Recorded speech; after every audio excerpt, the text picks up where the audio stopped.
What if I were to suggest that you play a key role in the awakening world? And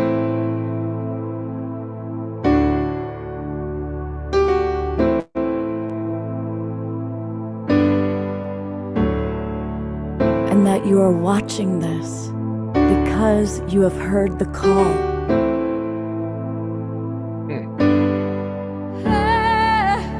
We can start right now by opening our hearts and minds.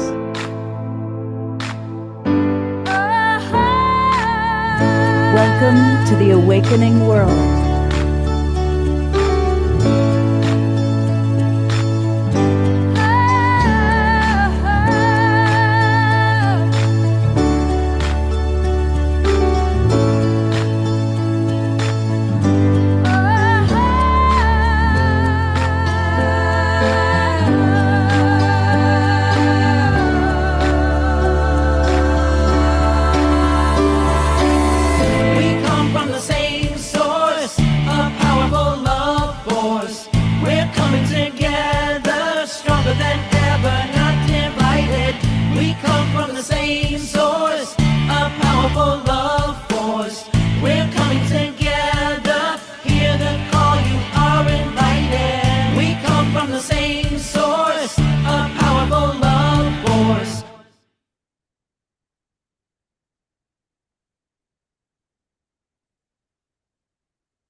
Good evening, everybody, and happy day out of time. This is a very magical, mystical day, and it's from astrology buffs, it's a very extraordinary astrological time. And we're going to learn all about that because tonight we have an evening with 5 wise women.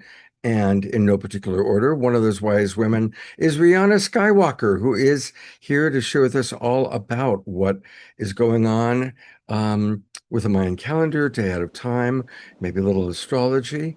We also have one of our favorite presenters, Anadea Judith, is back, and she's got something really exciting and new to share with all of you. Uh, and this is a woman that Omashar and I met when we were in Santa Fe for the Evolutionary Leaders. She hosted us for dinner at her home, and we were all very taken with her. And it was like, Cassandra, I want you to meet our Awakening World audience. And of course, you saw her briefly when we were live casting from her home. She came and sat next to me for a little bit. But tonight, we're going to learn more about the wonderful work she's doing and her brand new book. And we also are blessed to have with us, there she is, Linda Starwolf. And she is, of course, one of our regular people, and she is going to lead a beautiful shamanic journey for us tonight. And it's especially impressive that she's with us because she and her beloved are packing up and going to Portugal soon. Now, these are the original 4 wise women, but we are blessed to have a 5th joining us, and it's Mayor Cromwell, who, of course, you've seen on the show before, who is part of the Founding Mothers, along with Anadea. And she also has a really special program.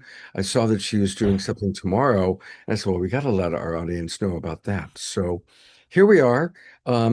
And thank goodness I'm blessed to have a Saturday night date with these 5 wise women, but I am grateful to have my beloved brother Omashar as well. And he, of course, is going to get us off to a flying start wearing his day out of time pyramid shirt and backdrop.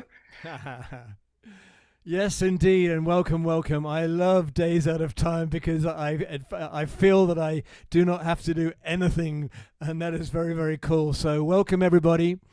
Namaste, everybody who's watching on YouTube and Facebook. Thank you so much for tuning in. And this is the song is called Kingdom of Gold, and kingdom as in kin. K-I-N, and gold as in the fluid that fills our spinal columns and our nerve canals is now is time for us to be refilled. So without further ado, let's do this.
is born of our longing for a kingdom pure as gold, a kingdom pure as gold. Told by the ancients is a story true of a new world that's birthing in the hearts of me and you, the heart of me and you.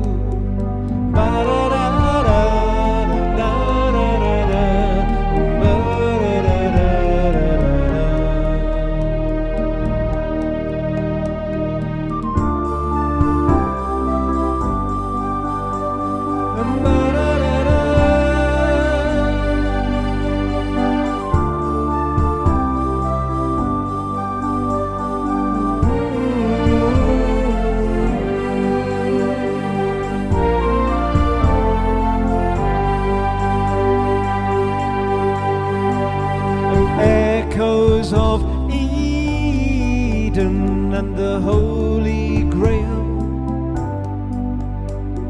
sent from the heavens, a message through the veil, a message through the veil.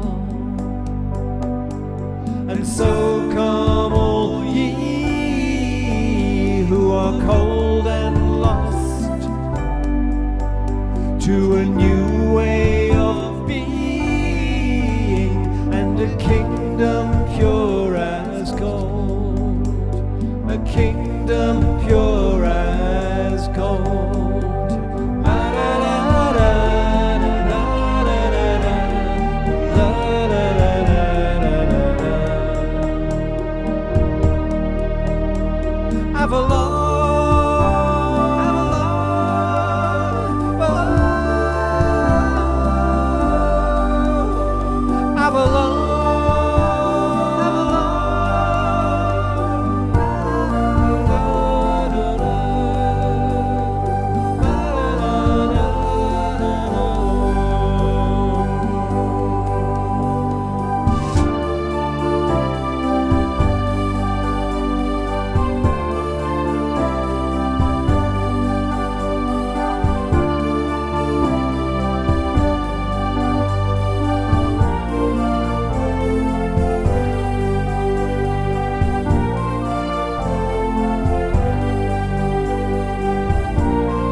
Let's go to gallery view and send lots of love and appreciation to our beloved Bashar, who will be back multiple times tonight. I'll be back.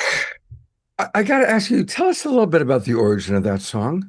This song was written. I had I have a friend who lives in Mount Shasta. He's called Shalimar, and he always used to write these songs of kind of the Knights of the Round Table and Camelot. And this thought came into my head about Kingdom of Gold, and the kingdom being not kingdom as in patriarchal, but the kingdom of gold, how we're all connected together. And at the same time, it's that, we're all been listening to this story of the ancients, a true story of a new world that's birthing within us. And so it just came to me.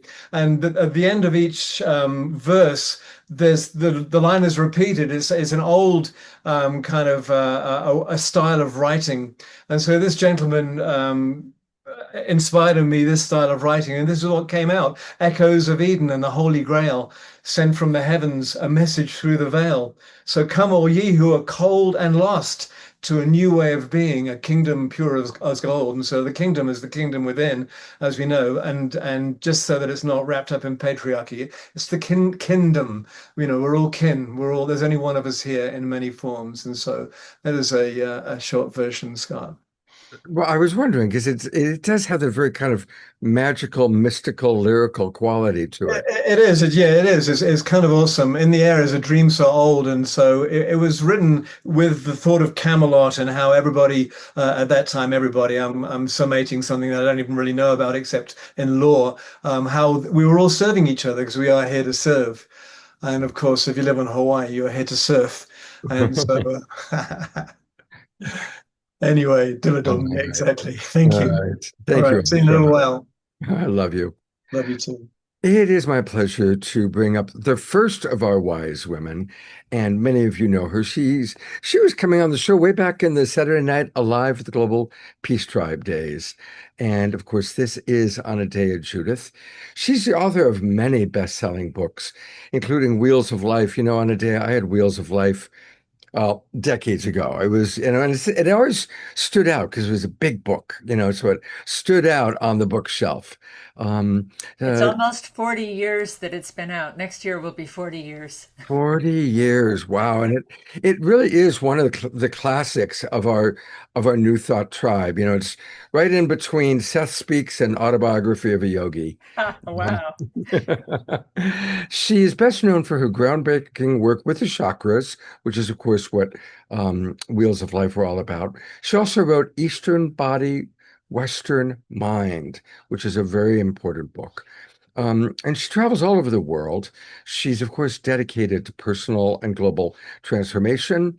And she is a Renaissance woman. She teaches and studies and practices personal growth, yoga, psychology, evolution, all for social change as we create this awakening world.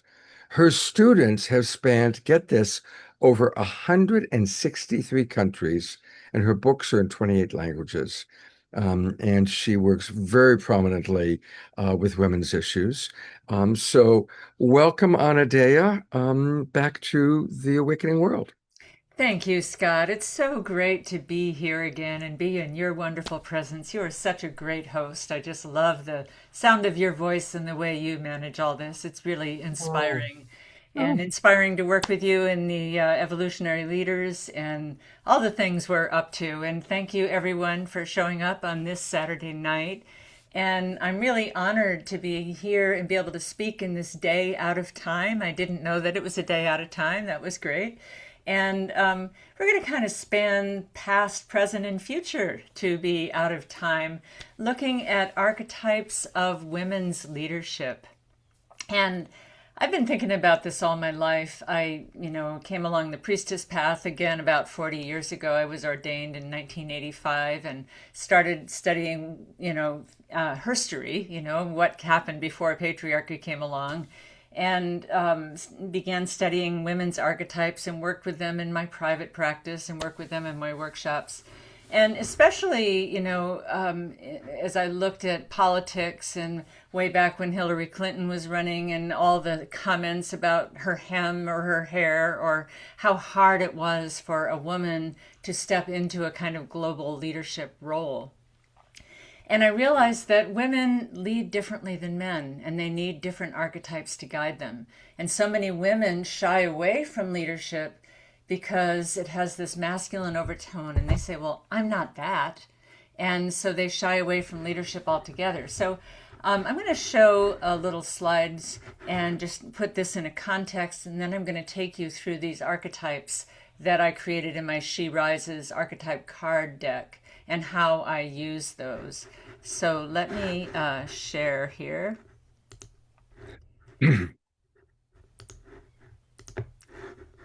And get my,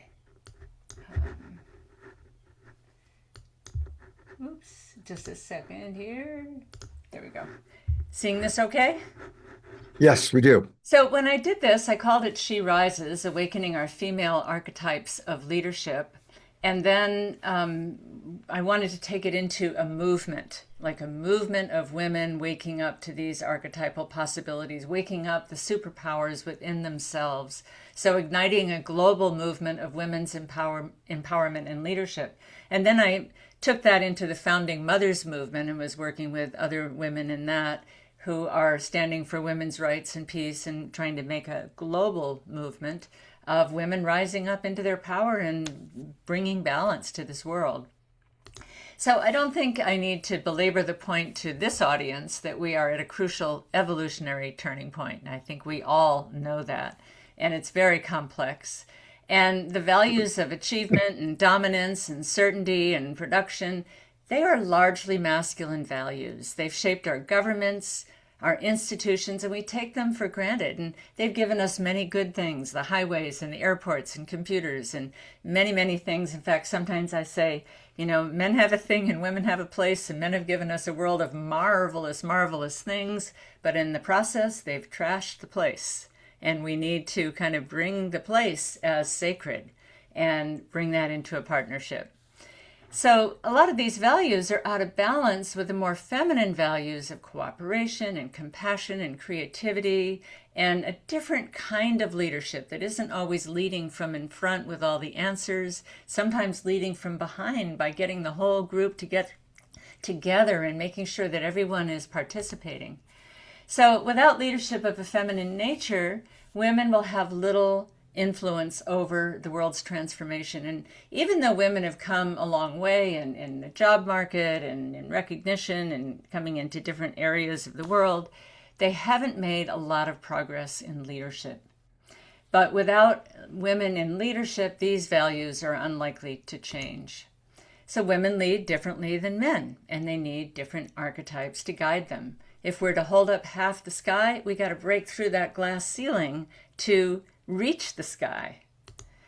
So just in a survey of 64,000 individuals across 13 major countries, this was in a book called The Athena Doctrine, written by two men, John Gersema and Michael D'Antonio.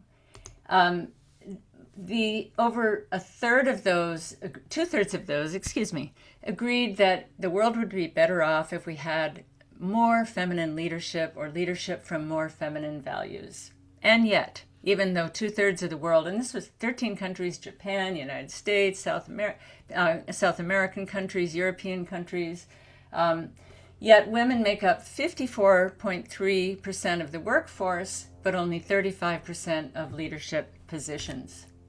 We earn 60% of all graduate degrees, and yet earn $50,000 a year less than men with the same education. Out of 193 countries, only 15% are headed by women as heads of state or head of government. Among Fortune 500 CEOs, only 7.4% are women, and we still only earn 82% on the dollar.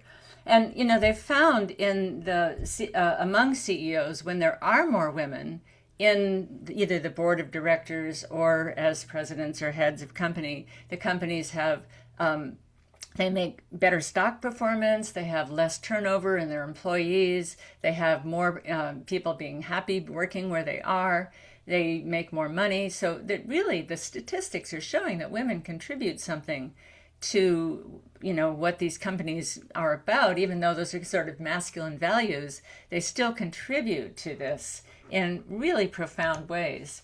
Of course, we know there's only 25% women in the U.S. Congress, and we have never had a woman president, and we still don't have the Equal Rights Amendment.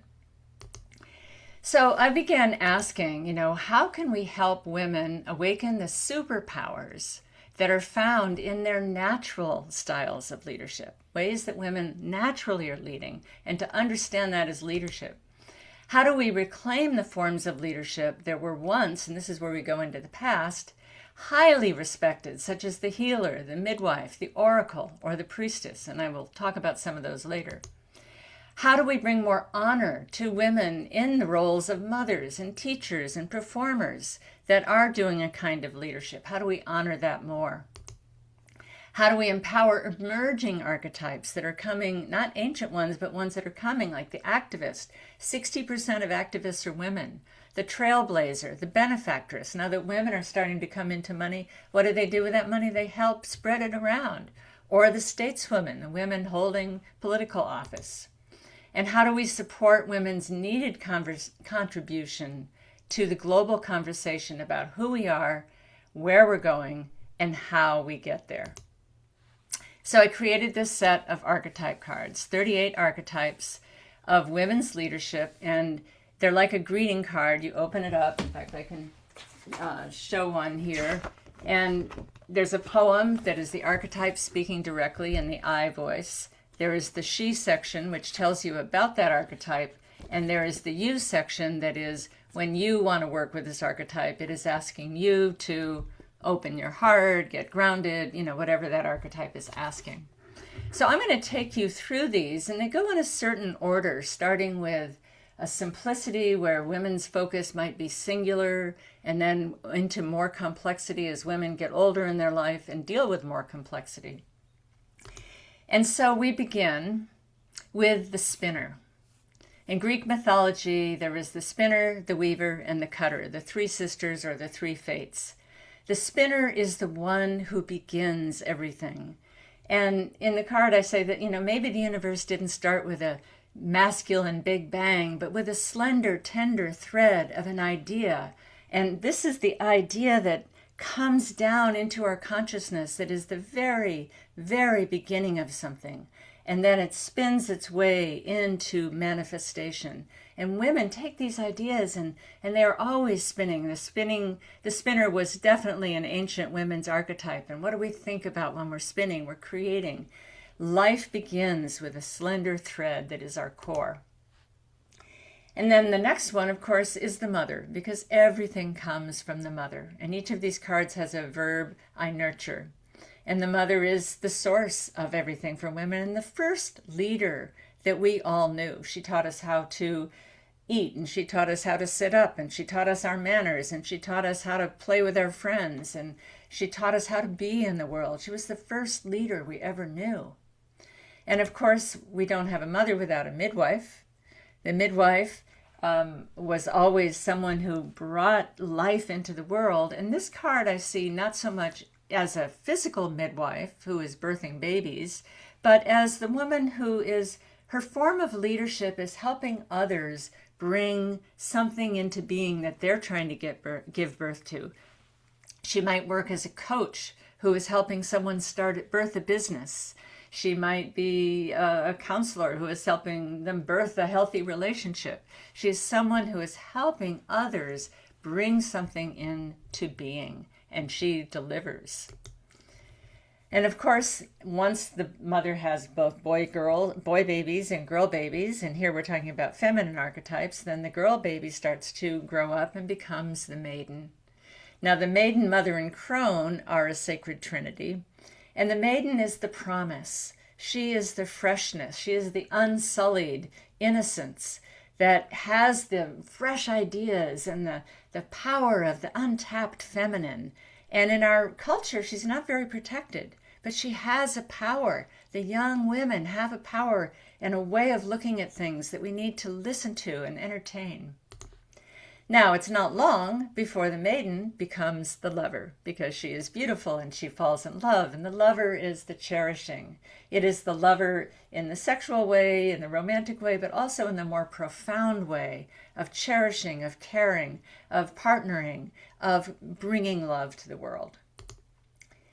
And the lover is also the gardener. She's cultivating. So this is another way that women cultivate what's there. There's an organic process, not rushing things, knowing that, the tomatoes will ripen in their own time, and they need love and care and sunshine, and she works with the earth. The empath. So as this woman is growing into her life, she says, oh my goodness, I feel everything around me. How do I manage that? How do I keep my center when I'm feeling everything? And many feel that having empathic qualities is a kind of curse, but actually it's a blessing. It's a gift. The empath can lead because they are attuned to things that many other people miss. They're attuned to the emotional climate of a group. And how do we keep our center as an empath? We go into practices. We have the yogini, who, her verb is I practice. And just a shout out, this is Melinda Matsell. She created all the art on these cards, and she's a dear, dear sister. And then we made, another form was the mystica. In patriarchal times, women went into cloistered isolation as a way to commune with the divine, because or they became nuns because that was the best choice for them, rather than being married and being subservient and having a dozen kids or whatever. They went in to serve the divine and commune. Or she became the shamana, the one who is connected with nature and is the bridge between humans and nature. And she doesn't live well in this civilized world. She wants to be out in the woods and bring that power of nature into your life. Or she's the dancer. And the dancer is a form of bringing to life the body. And if the dancer can dance into being the activist, she organizes. And as I say, 60% of activists are women. We are leading for change. We're organizing for change. If the activist is successful, she becomes the trailblazer. And here on this card are many other women that have been trailblazers in our lives before. We stand on their shoulders. And she may be the athlete, where she excels. Or she might be the quiet observer. She witnesses, but the one in a group who is the quiet observer, who is the witness, she has a wisdom that others who talk more you might miss. So ask the quiet one, what is her form of leadership? It comes from being the silent witness. Now we come to the middle of a woman's life. We come to the second of the three fates, the weaver. She entwines. And when the weaver comes in, life gets a little more complex. We're not working with a single tender thread. We're working with many threads, weaving them together. So this may be weaving masculine and feminine. A new archetype is the androgyne that isn't so gender identified, might be gender fluid or, changing gender, but incorporating both masculine and feminine as a form of leadership. Then she has more to work with. She becomes the creatrix. She is the artist. She is painting. She is singing. She is dancing. She is writing drama. She is creating and innovating, creating something from nothing. Or she may be the diva. Now the diva, we know, we think of Madonna or Taylor Swift or someone like that, but this was a form where women could embody the goddess and bring her to life in a lively, expressive, creative, sexy form, and it was permitted at a time when the goddess had been so terribly forgotten. So the diva is an archetype that many women might aspire to perform and to bring the goddess onto stage and awaken that in the audience. Or if we are the creatrix, we need a muse. The muse is a form of leadership, even though she might not be the one that writes the poem. She's the one that whispers in someone else's ear and inspires them. And the muse was definitely an archetype of leadership in ancient times. Then we have the alchemist. The alchemist could be the cook. She could be the one that throws the great party with just the right people. She's the one that just has the right combination and blend of things and creates a certain alchemy in her life that just makes everything work. She might be the maestra who teaches. This is one of my archetypes. She's a scholar, she studies, she teaches. She might be the scientist, she might be the researcher. Most people don't see her as an archetype of leadership, but it is. Or the oracle. Now, in ancient times, the oracle, for instance, the oracle at Delphi in Greece, was one of the most respected spiritual leaders in the ancient world. People traveled, kings and generals and, high muckety-mucks traveled hundreds and thousands of miles to commune with the oracle, whose voice would commune with the divine and speak, and wars were started or ended, or kings were crowned or disbarred, all according to what she said. And she was so highly respected, highly trained, serving as the mouthpiece of the gods. And of course, there's the priestess, who has long been forgotten but is making a comeback today, who combines alchemy and oracular, teachings and science and, all the different things. She combines them, the healer, and her purpose is to serve. And she might be the initiator. Some women recognize that they come into people's lives to initiate them into something when they are at a, I used to know before I settled into a relationship that men would come into my life when they were ripe for a change, and I would initiate them into something they hadn't known about before. And I found many women resonated with that. Maybe some of you do. The protectress, who defends and will protect you with a fierceness and protect the earth and protect the animals and protect the children. That is a powerful feminine archetype. The mother bear is a fierce protector. And the soft side of the protectress is the angel of mercy.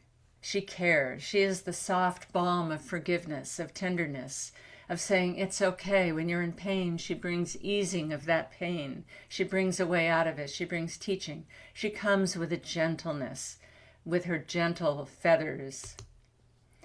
And the healer, who restores. Some of you may recognize this person as Celestine Starr, who passed away a couple of years ago from our tribe, but she was a member of our tribe. And the healer is definitely more women tend to go into healing and find their way, find their calling in healing. The counselor is another form of the healer.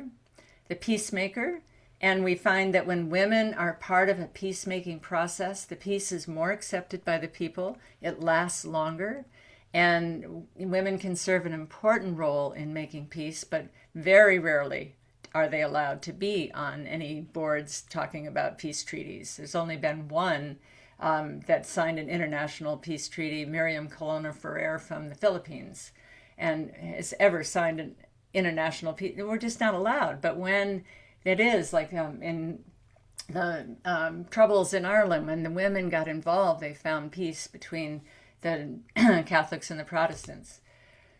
The stateswoman, this is new, that women are coming into politics and to recognize that she has a way of governing, and it may be a way that she governs differently than men, and to recognize that. The visionary, you might recognize yours truly here, who imagines and can take you to another realm. The empress, who presides rather than rules. And in my show, Deborah Giusti performed as the empress. Many of you know her. The benefactress, who gives money away when she comes into it. The mistress of play, lest we take ourselves too seriously, who laughs and brings lightness into it. The shepherdess, who leads from behind by gathering everyone together.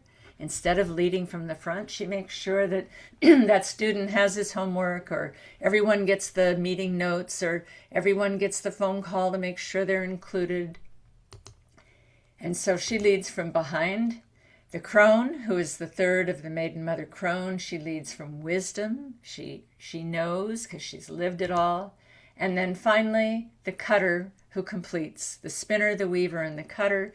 The cutter comes at the end of life, but the cutter could also be, we need to downsize. We need to bring this meeting to a close. We need to end this relationship. We need to end this product. Is the one that says, okay, we can't do everything indefinitely. There is a role to, and an honor to bringing something to completion and to conclusion. And so those are the 38 archetypes. And what I began doing is sharing them with people in circles where they would learn about different ones. They'd pick one, they'd read the I poem, and something would ignite within them. Then they started bringing their husbands and partners, and the men would read these archetypes, and something would ignite within them. One time someone picked the empath. I said, oh, why did you pick that card? And he said, oh, I'm one of those guys that's very out of touch with my feelings. He got halfway reading the poem, and he was bawling his eyes out. So it really awakened something in men as well. And then I took it into a performance where we performed 18 of these archetypes on stage with live music. And that was when I decided I wanted to take it into a movement with empowerment circles, leadership circles, and visionary circles. And we hold the cards to bringing in partnership. It's time for men to deepen and women to rise. And when I say that, the men I know are deep. I'm not saying that men aren't deep, but I'm talking about the male archetype in general needs to come down into the lower chakras, find the soul, find the feelings. Women need to rise. And then In partnership, we can save the world, working together. And so that is the end of my slides. And it's been such Anadea, first off, let's just come in for a quick sec. Beautiful. And while she and I are chatting and looking at our websites, I'd like to invite all of our audience members, pop in the chat box if one of those archetypes really spoke to you, either seeing yourself as one of those archetypes, or that's an archetype that you want to model yourself after. I love, by the way, that you had our beloved Celestine, my soul sister. And I love that you put yourself in there. That's really cool. That's really, really good. It was like, go on a day. So I didn't want to interrupt, but I just want to get people started on popping into the chat box. Which of those archetypes they spoke to you or you'd like to acknowledge? And then go ahead on a day. I was going to say the group could pick one and I could read the I poem from that archetype. Okay, so the first person who pops in the chat box, an archetype that really stuck to you. Okay, we're getting, oh boy, they flew in really fast. You're gonna have to do two. For Scotty Satori, to honor the men in the audience, Angle of Mercy, the Angel of Mercy. Angel of Mercy. Angel of Mercy. And then for Victoria Shaw, the Oracle. So one for the men, one for the male gendered, and one for the female gendered. All right, I got them both. All right, so Angel of Mercy. Oh, I need to find my glasses here. Well, maybe I can do it without.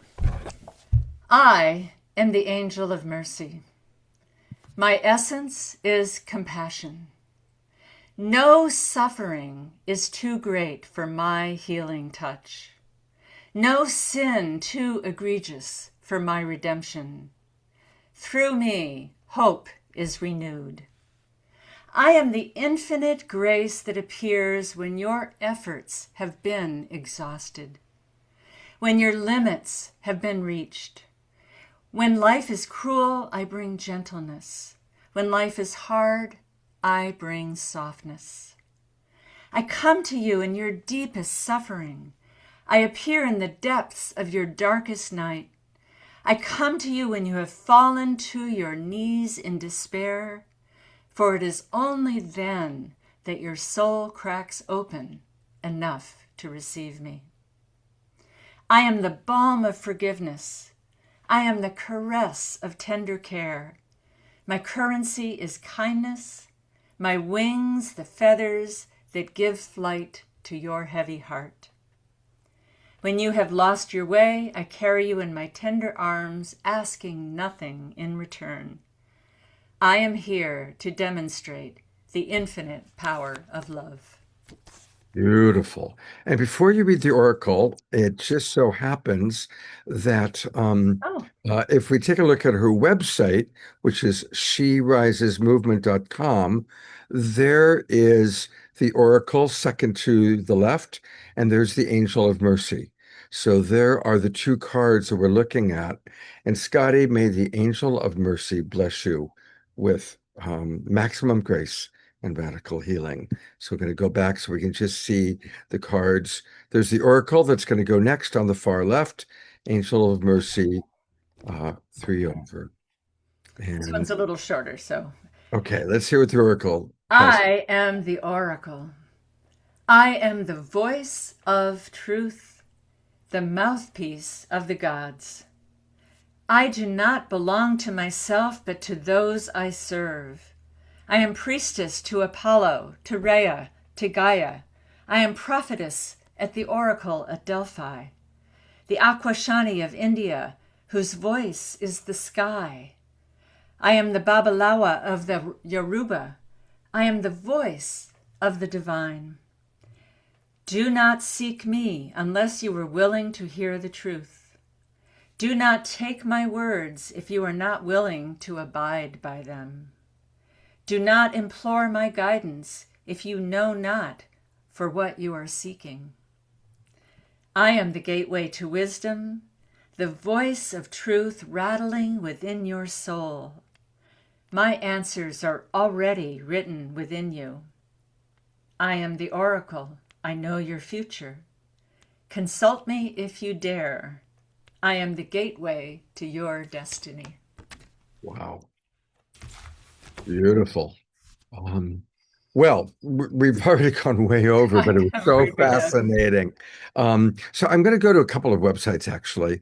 I think the main one to go to today is is she She rises rises. movement. Yeah, the She Rises movement. Here it is.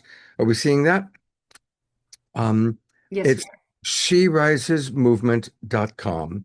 And I encourage all of you, go ahead and if you scroll down a little bit, and then you can see all of the different cards that she introduced us to. We're going to have a Q&A time. So, and already a lot of you put into the chat box who you related to. But go back, take a look, and you can still put in who you're relating to, at least are the ones that are here in her website. Um, and then overall, to find all things on A Day of Judith, I encourage you to go to, I guess what we would say is her main website. And it's pretty easy to remember. This one is her name, anadeajudith.com. And that's where you can find all things on Adea, including all of her books. And it's amazing. I remember when we had you on the show talking about this book, Mhm. Goddess, and as part of our dear friend Ariel Patricia's Common Sentience group series, and amazing books that she's created. You are truly a treasure on A Day Out. And thank you so much Thank you for so being with much, them. Scott. Yeah, thanks for having me on. Thanks everybody for listening. Also, one last comment that did come in. I had thought the same thing, and then Karen S. also said it. Thank you for including so many women of color in the Mm. cards. I really appreciate that, including the first two cards. So that was good call. Thank you. Yeah, we tried to have a little of everything, Asian and, all sorts of, indigenous. We tried to have at least some of everything. Hispanic I saw in there. Yeah. So yeah, thank you so much. All right. Well, we've got a lot of amazing women with us tonight. And it's my pleasure to introduce you to Cassandra Vita. Now, some of you saw her when we were coming to you live from her home, just outside Santa Fe, New Mexico. Um, and this is an amazing woman. She has quite the history. And I'm just going to read a little bit of it. Um, she's a clinical professor and director of the Center for Mindfulness at the Centers for Integrative Health in the Department of Family Medicine at UC San Diego. She's also director of research at the Arthur C. Clarke Center for Human Imagination and clinical psychology director of the Psychedelics and Health Research Initiative at UCSD, University of California in San Diego. She works in mental health. She's a senior fellow at the Institute of Noetic Sciences, where she served as president for 6 years.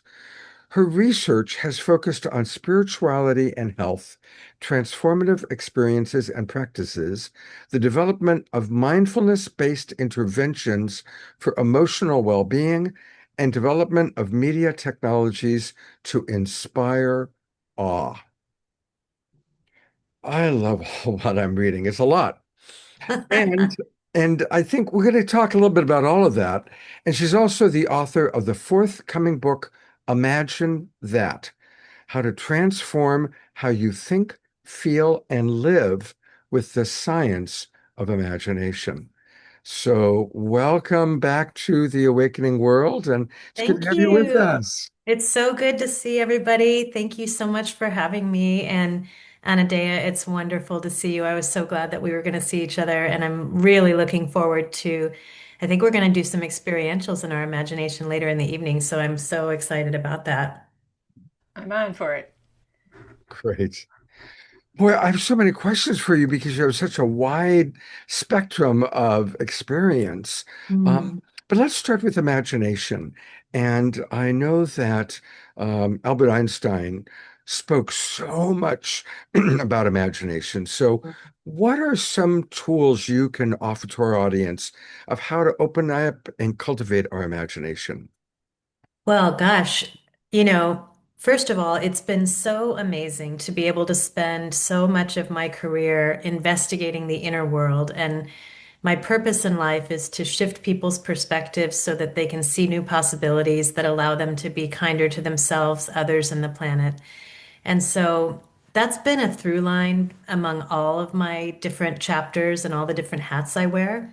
Now at UC San Diego, it's been fantastic to be able to work at this trifecta of mindfulness meditation, imagination, and psychedelics. And so I think that what I found when I was a young person, and it's continued throughout my life, but especially in my teenage years, is I was completely overwhelmed with the suffering of the world, with the injustices that I saw around me. I didn't seem to have the same kind of brick wall barrier that other people could raise when they were encountering things that didn't make any sense. And then I had some internal feelings of depression and anxiety coming from genetics, coming from family, coming from who knows, all of the pain in the world. And so I reached a pretty dark place in my teenage life. And the one thing that really got me through, other than my amazing family, of course, was that I knew that there was a world that was beyond what we could see in our physical perception. I knew that there was something very, very important happening under the surface of what we could see. And I was fascinated by trying to figure out what that was. And my first introduction to it was really science fiction and fantasy. So reading things like Lord of the Rings and Narnia and A Wrinkle in Time, and then Star Wars and Star Trek and The Twilight Zone. And, all of these things, you can think of them as a little bit frivolous, right? They're just fiction. Why would that matter? But what I've learned, and especially in the past several years when I've been studying, investigating imagination so deeply, is that some truths can only be found in fiction. And of course, this is true. We know this from mythology. We know this from almost every major spiritual tradition and spiritual teacher in the world has known that you can't just tell people things. You have to put it in the form of a parable. You have to put it in the form of a story. And so now neuroscience is beginning to catch up with what wisdom traditions have known for a long time. There's fascinating studies where they look at people's brains as there's a teacher or a speaker, and then there's an audience, and they have people hooked up in the audience to EEG, and then they have the speaker hooked up to EEG. And if the speaker is delivering information in a factual way, people's brain lights up in sort of the learning and the error detection level. So they're just like, do I believe it? Do I not believe it? Do I believe it? Do I not believe it? But when the speaker begins to tell a story, the audience's brain begins to synchronize with the brain of the speaker. And so, one of the things that I found most fascinating is that the brain distinguishes a lot less than we might think between imagined content and real experiences. And so, when we imagine seeing something, our visual cortex is lighting up. When we imagine hearing something, our auditory cortex is lighting up. When we imagine moving, our motor cortex is lighting up. And so, what you imagine every day, especially if it's repeated, and the stories that you tell yourself and the stories you expose yourself to, the people around you and the language and the stories they use, they have a very real impact on your biology, your brain, the function and structure, the neurotransmitters that are released, the cortisol or the oxytocin that's going through your body, your nervous system. And so it matters. And at Institute of Noetic Sciences, we used to always say consciousness matters. Consciousness matters. What you believe, what you imagine, what you intend, the stories that you tell matter. And so it's time for us all to tell a new story for ourselves, tell a new story for our community, tell a new story for our planet. And to recognize that those stories are very real. The world of imagination is a real world. It follows different rules than the physical, linear, logical world, but it has truths that cannot be found in that physical, linear, logical world. And it's really about bringing both of those together and being able to navigate between the world of imagination and the world of form, that navigation is what we call creativity. Wow. Can you give an example since you've worked with people and had transformational experiences? What's an example of something you've observed where someone has really shifted a big part of their life, or even in your own life, through changing their story? I mean, I can tell a dozen stories, but one of the studies we're doing at the Center for Psychedelic Research at UC San Diego is we're doing psilocybin treatment with people who have amputations. So they've lost a limb and they're experiencing phantom limb pain. So they're feeling sometimes excruciating pain in the limb that's missing. And so we know that that pain is not happening physiologically at the site. It's mostly happening in the brain. The brain is misinterpreting, or probably accurately interpreting, like, yeah, it'd be pretty dramatic if you look down and there's no leg. Your brain is like, whoa, bad news. But even after it's healed, the brain is still activating the pain receptors. And so there was a National Geographic explorer named Albert Lynn, who was sort of patient zero in our study. He's someone who's traveled the whole world, jungles and mountains, and just this incredible guy. He got into a car accident, unfortunately, and lost one of his legs. And he was experiencing this pain in the missing limb. And someone taught him how to hold a mirror up to the existing limb, and it kind of tricks the brain into thinking that the missing limb is still there by looking at the mirror image. But it only happens when they're looking at it. It kind of goes away if you remove the mirror. So what he did was went out to the desert, took psilocybin on his own, and did mirror box therapy throughout the psilocybin journey when his default mode network was suppressed and there was this massive amount of brain plasticity. And he's never had phantom limb pain since then. Now, partly biological, probably, but what he says is I changed my story about the pain. The story of the pain changed. So that's one of so many examples of people who have had profound experiences in the territory of imagination. They meet archetypes, like Anadea was saying. They meet someone important. And one of the exercises that we do with people is we'll take them on a journey to meet their future self. And Mhm. this is one possible future self. This is a possible future self that embodies the qualities that you hope that you will embody, that has developed in the ways that you hope you will develop, that has grown in the ways that you hope you will grow. And so we do get people into an altered state of consciousness through breathing techniques or through drumming, all kinds of ways to do this. And then they visit the future self, show up at that person's door, and I met my future self. And I said, opened the door, and Scott, you'll laugh, the future self was living in an adobe house in New Mexico, which, was always a dream of mine. And for those of you who don't know, I in fact now do live in an adobe house in New Mexico 20 years later.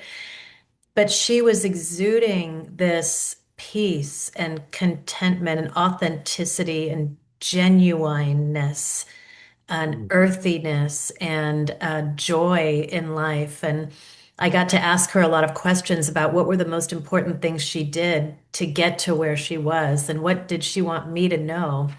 And this future self is very loving too. It's kind of like a cheerleader for you, an ally for you, and also kind of a golf caddy in the sense of, you if you make a relationship with your future self, it's like, no, no, no, you don't want to go that way. There's a sand trap that way. Bad idea. Use a different club, sister. This is not the club you want to be using. And so this relationship with a future self inside of your imagination can become quite an amazing resource for you as you move forward into the world. I love that you're talking about that. I did not expect that we would go in this direction, but we got to go down it for a minute. About 30 years ago, to be honest, I was in Maui, and I was on a low dose of psychedelics. Mm, Um, and I looked into the mirror and I saw my future self. And mm, he and I had this wonderful conversation. mm, And when I've been in hard times since then, that conversation because he was so, Scott, wait till you see how your book Right. unfolds. It's so good. Even though there's going to be hard stuff, it's so good. Yeah. And it was just emblazoned in my consciousness and my Mhm. brain. And that's become a touchstone that I've been able to use as an anchor, if you will, when I'm going through hard times. Mhm. So, and I don't think I've ever told that story, certainly not publicly. Mhm. So thank you for that work. And I'm just curious, uh, are there ways that people can access their future self without coming to San Diego, and working with you? Although that would also be Sure. wonderful. Absolutely. I mean, first of all, I have the new book coming out that describes a lot of these practices. And one thing that's important to know is that there are many different types of imagination. We tend to think about visualizing as the one form of imagination, like visualization is almost used as a synonym to imagination, but there's also social and emotional imagination. Some people don't really picture things very clearly. They don't have a vivid, detailed imagination. They see things more kind of blurry or a little bit boxy or broad strokes. Some people have incredibly vivid imaginations, but often those people will have a more powerful social and emotional imagination. They can imagine how other people might feel. They can imagine how something would impact someone else. Or when that person walks in the door, I know how they're going to feel.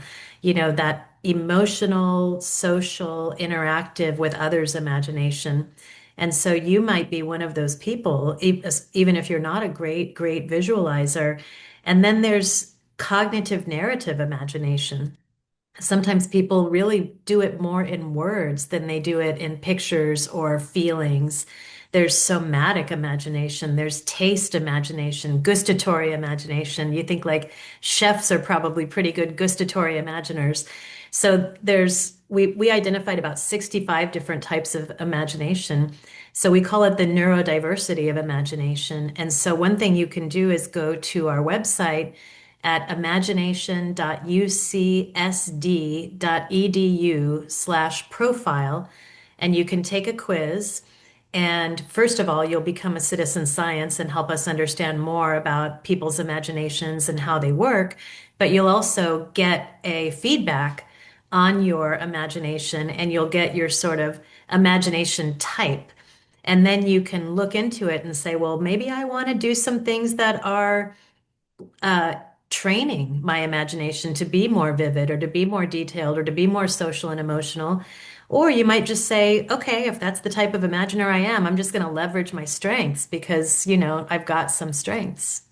So So I encourage everybody to take that. Yeah, it's up on the screen, imagination.ucsd.edu/profile. So I'm going to leave it up for a minute so that all the people watching on Facebook can take a screenshot. Well, actually, everybody can take a screenshot, but I will also put it in the chat box right now for everybody. Take the imagination profile. I'm typing that. I'm putting this into our thing. And where do we actually go to click to take You scroll down to the bottom, and it'll have a little button. Yep, right sure, there. there it is. Okay. That's it. So then it'll start to ask you lots of questions about your imagination, and we'd love for you all to do that. The other thing I think I want to bring up is that I've come to see imagination as a kind of very important interstitial realm between the big C consciousness, the interconnected world, the world of the spirits, the world of whatever you use for it, God, whatever your word for the universe is, that our imaginations are the the territory in which we can most easily connect with that world as opposed to the linear, logical, judging, thinking, evaluating, critical mind. And so I was in Anza-Borrego, if I'm allowed to share my screen. Let's see. Yeah, I think Yes, I you can. are. You can. Great. So I was in the Anza-Borrego desert when I started writing this book on imagination, and I was seeing a view very much like this one. And I stopped and was very quiet and said, okay, what does the world need to know about imagination? Because I felt kind of the spirits very present there. And they immediately said, tell them it's the place we can most easily talk to them. Mm, Tell humanity that their imagination is the place where we can most easily talk to them. Now, this is not new. I mean, Jung knew this, right? Anadea knew this. Many, many, many people have known that traveling, and the shamanic world has known this. The indigenous people have known this forever, that traveling into the world, the territory of imagination, is the place where you can bring back wisdom and knowledge. And in fact, it's probably where we get new ideas. So one way I like to think about it is if there's a water table underground that represents all potential, every single possibility, known and unknown. If you were to dip into that well using your imagination and bring out of it an idea that was something that you had not thought of before, then when you bring that into this reality, that's when you begin to create something. But imagination is a lot more uncertain and um, it works by different rules than this reality. And so it speaks a different language. It has a different kind of, it doesn't care about time. It can go into the future and go into the past. It doesn't care about space. It can go anywhere on the planet. It doesn't really care about scale. So you might come back with an idea to form a nonprofit that feeds tens of thousands of people, or you might come back with an idea for your garden. Imagination is like those are both equally important. Those are both equally important. And so to learn the language of imagination is one of the things you can do, and it is a way that you can access information and energy that are not limited by conventional notions of space and time. And so I'd love to have people talk about that. Like what has your imagination revealed to you? Has there been times in your life where the imaginative world is something that you could visit and bring back something that was deeply important for you, but also maybe something that helps community and humanity and the planet? wow. I'm going to ask you the same question. Where's an example when you did that, maybe with yourself, or an example of somebody you worked with? Well, there are a lot of examples from other people. So one is you mentioned Einstein. Einstein, when he was thinking about the beginnings of relativity theory, he did it all in his imagination. He pictured himself running by a beam of light and realized, oh, if I were to run as fast as light, this is what might happen. It wasn't like he was doing all calculations. He was feeling it, sensing it. So that's amazing. Thomas Edison, who we all know invented so many different things, said, I never really invented anything. I was a needle on a phonograph.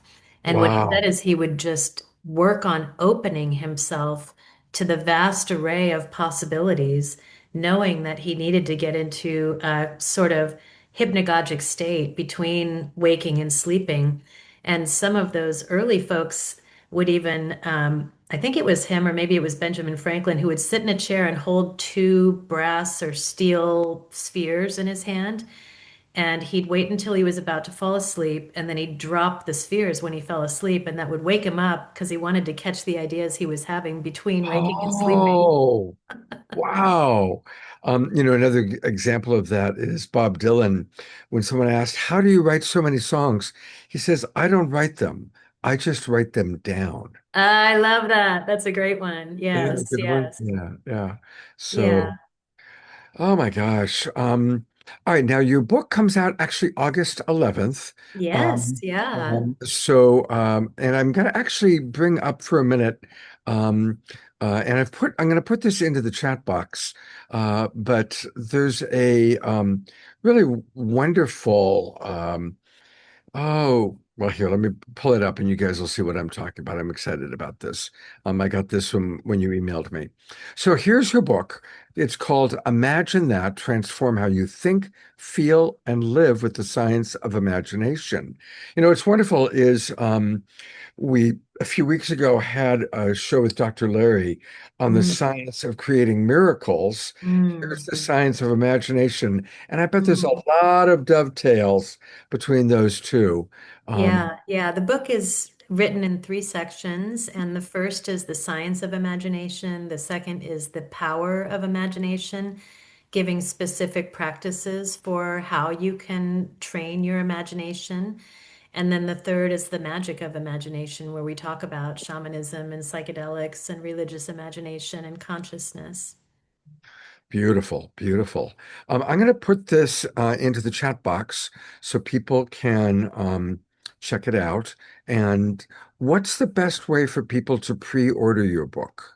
You can go to cassandraveaton.com Okay, if well, you want to do it. actually, I've got that ready to pull up. So let me pull that up. Yeah, it's right I'd on the like to top see that. page. All And right. this is the link for what it looks like so you can recognize it. It's awesome with the hot air balloons have always been so inspirational to me. And I now that think I'm in New Mexico, they're even more so. um, here it is. There it is. So when you go to her website, it's her name. I'm going to spell it Cassandra, Cassandra, Cassandra. And then her last name is Vieten, Vieten.com. And when you go there, there's the book. And you can pre-order through Amazon, which is what Mm. I'll do. I'm going to do that right now. Nice and easy. There it is.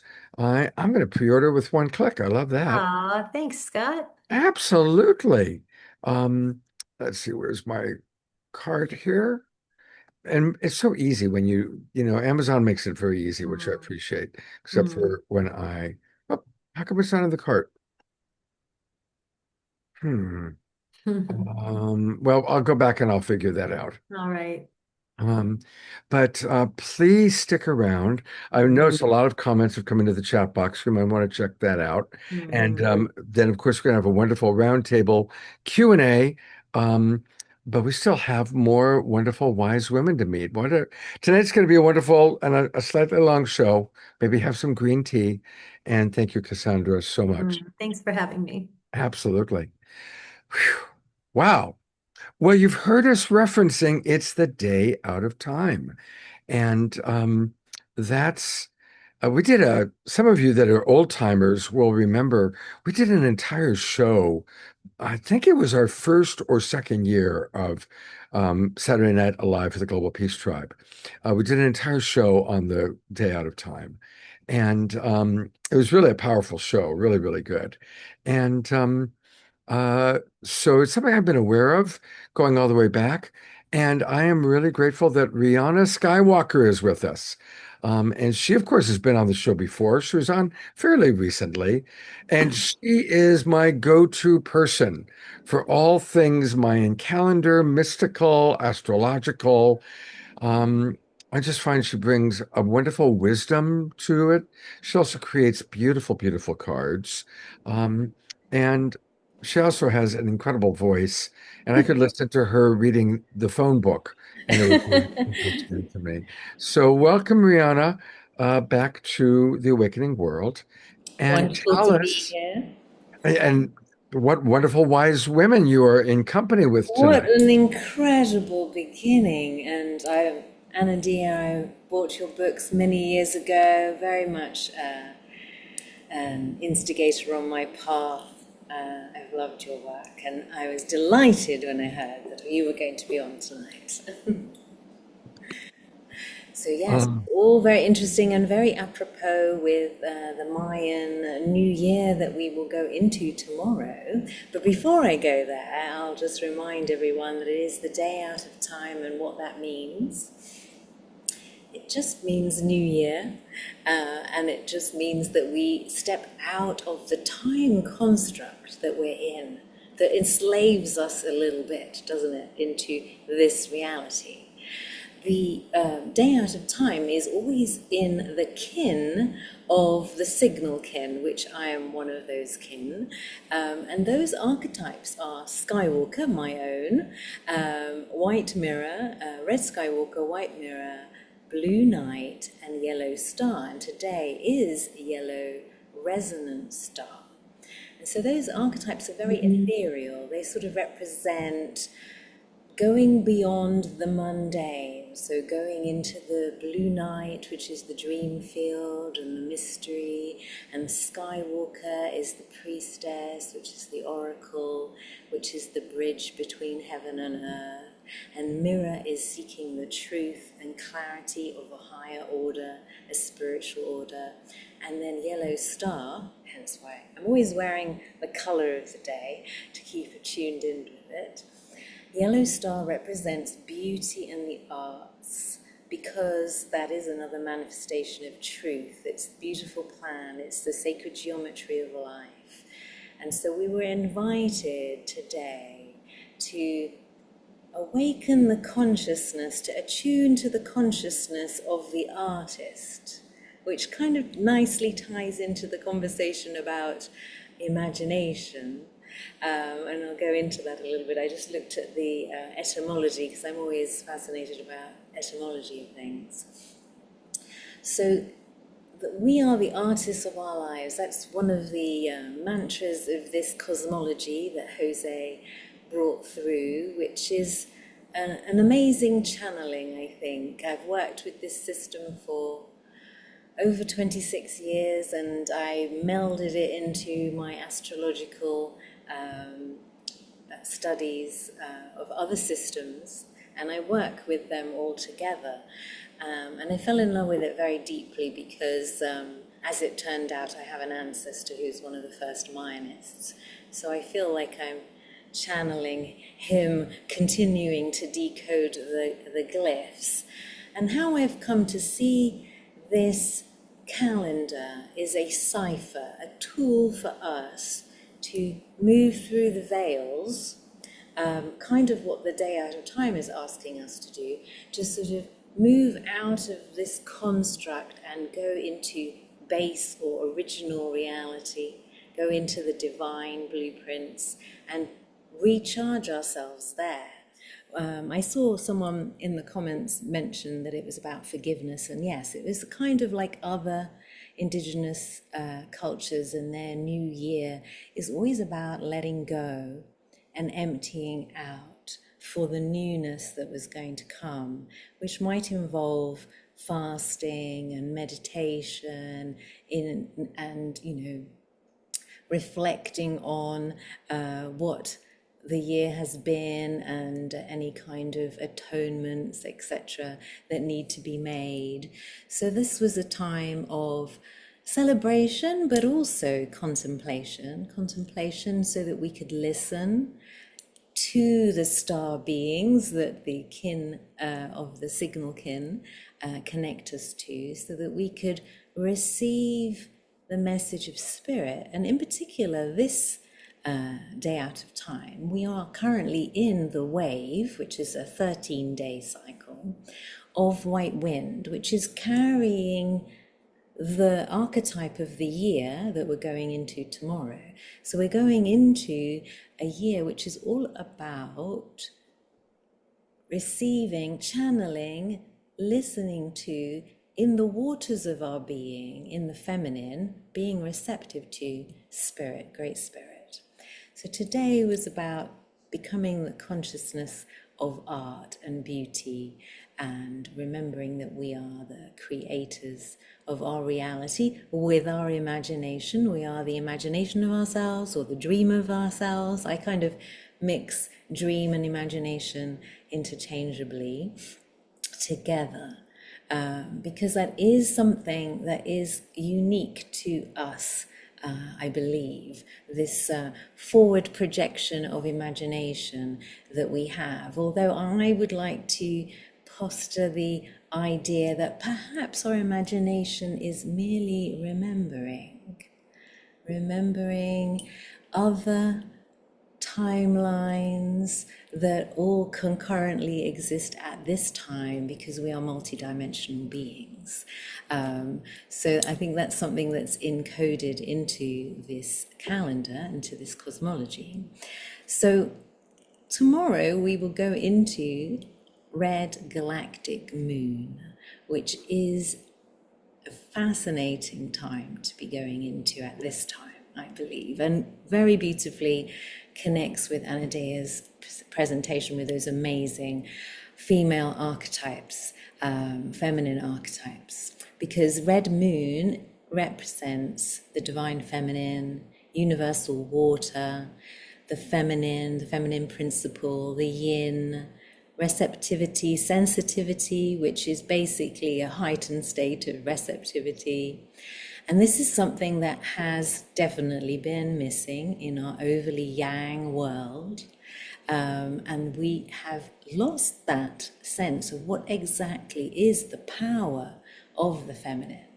And the galactic tone is the 8th tone. So we're in the 8th year of a spiritual cycle that we began in 2019, which is crazy to think that that was 8 years ago, but yes, we're going into the 8th year of this process, which is an integration point. It's the quality of the galactic is about integrating within the whole and coming to an inner strength based on the journey so far, because the next frequency we go into is solar, which is changing direction.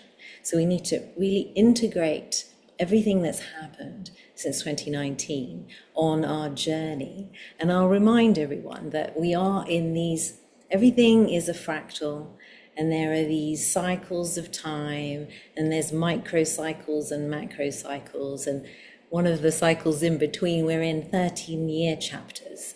We went into a 13-year chapter in 2017 on January 1st, which also aligns with Sirius. And the reason why it is New Year is because we are currently in effectively a Sirius Kazemi, because Sirius and the Sun are together at the dawn of day on the eastern horizon. So we're receiving the codes from our spiritual sun. But January 1st is also connected to Sirius. It just so happens to be in opposition, which is kind of interesting.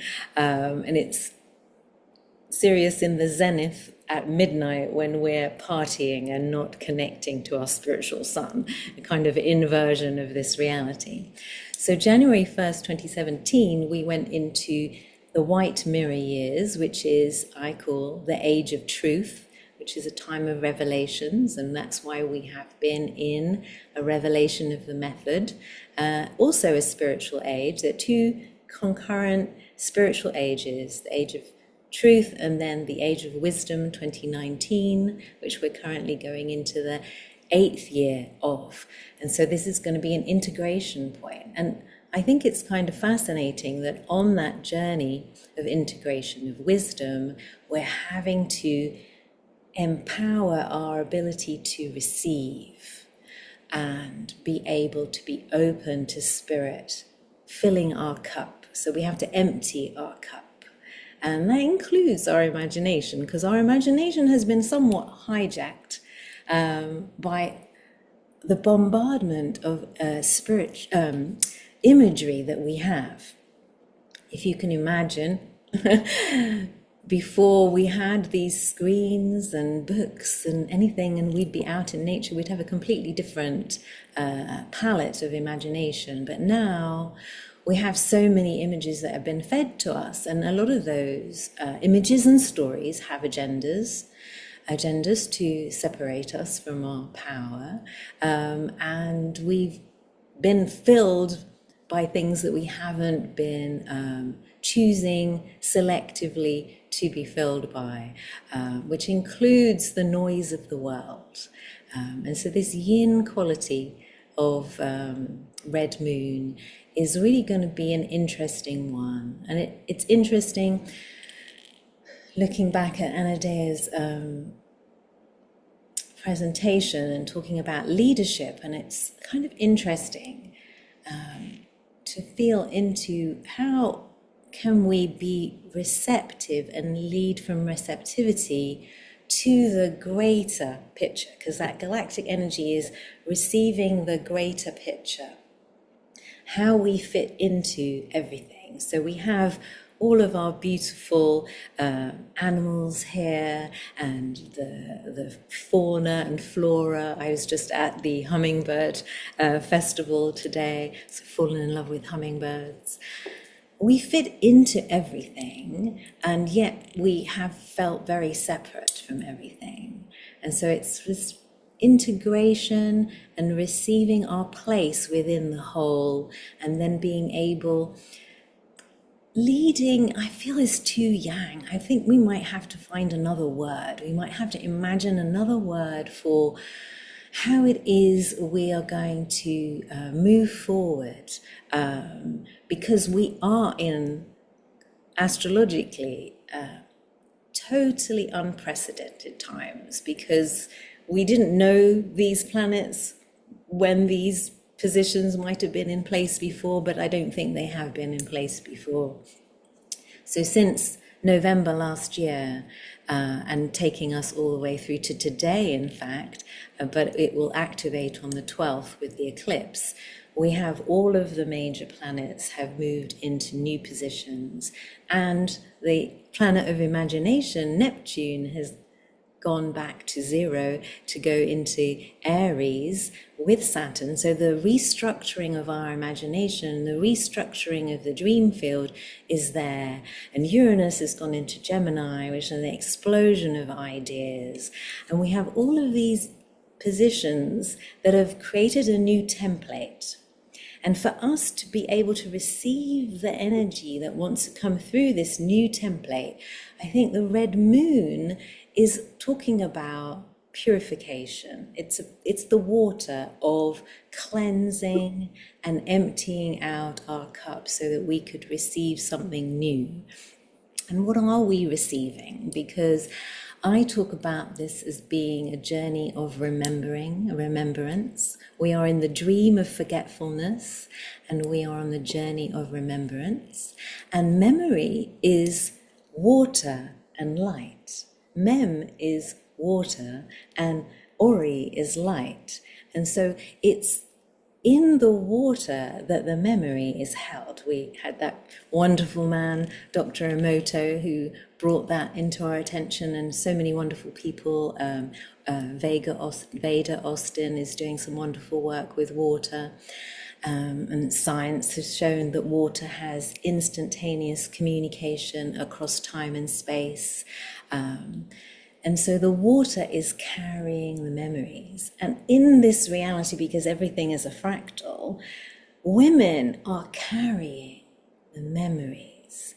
And there's a lot of memories that we are holding that are not so great, because we were not able to emotionally process these feelings, and there was certainly no framework given to us to do that, because we lost it when this new hijacked reality took hold, this time construct that took us out of natural time, which the calendar is about, into man-made time, which was about politics and power, and divorced from nature, and creating all sorts of disconnects for us. And so there's been a lot that's been lost, but it is coming back, and we have access to it because we are still in the waters of the womb of the Divine Mother in this reality.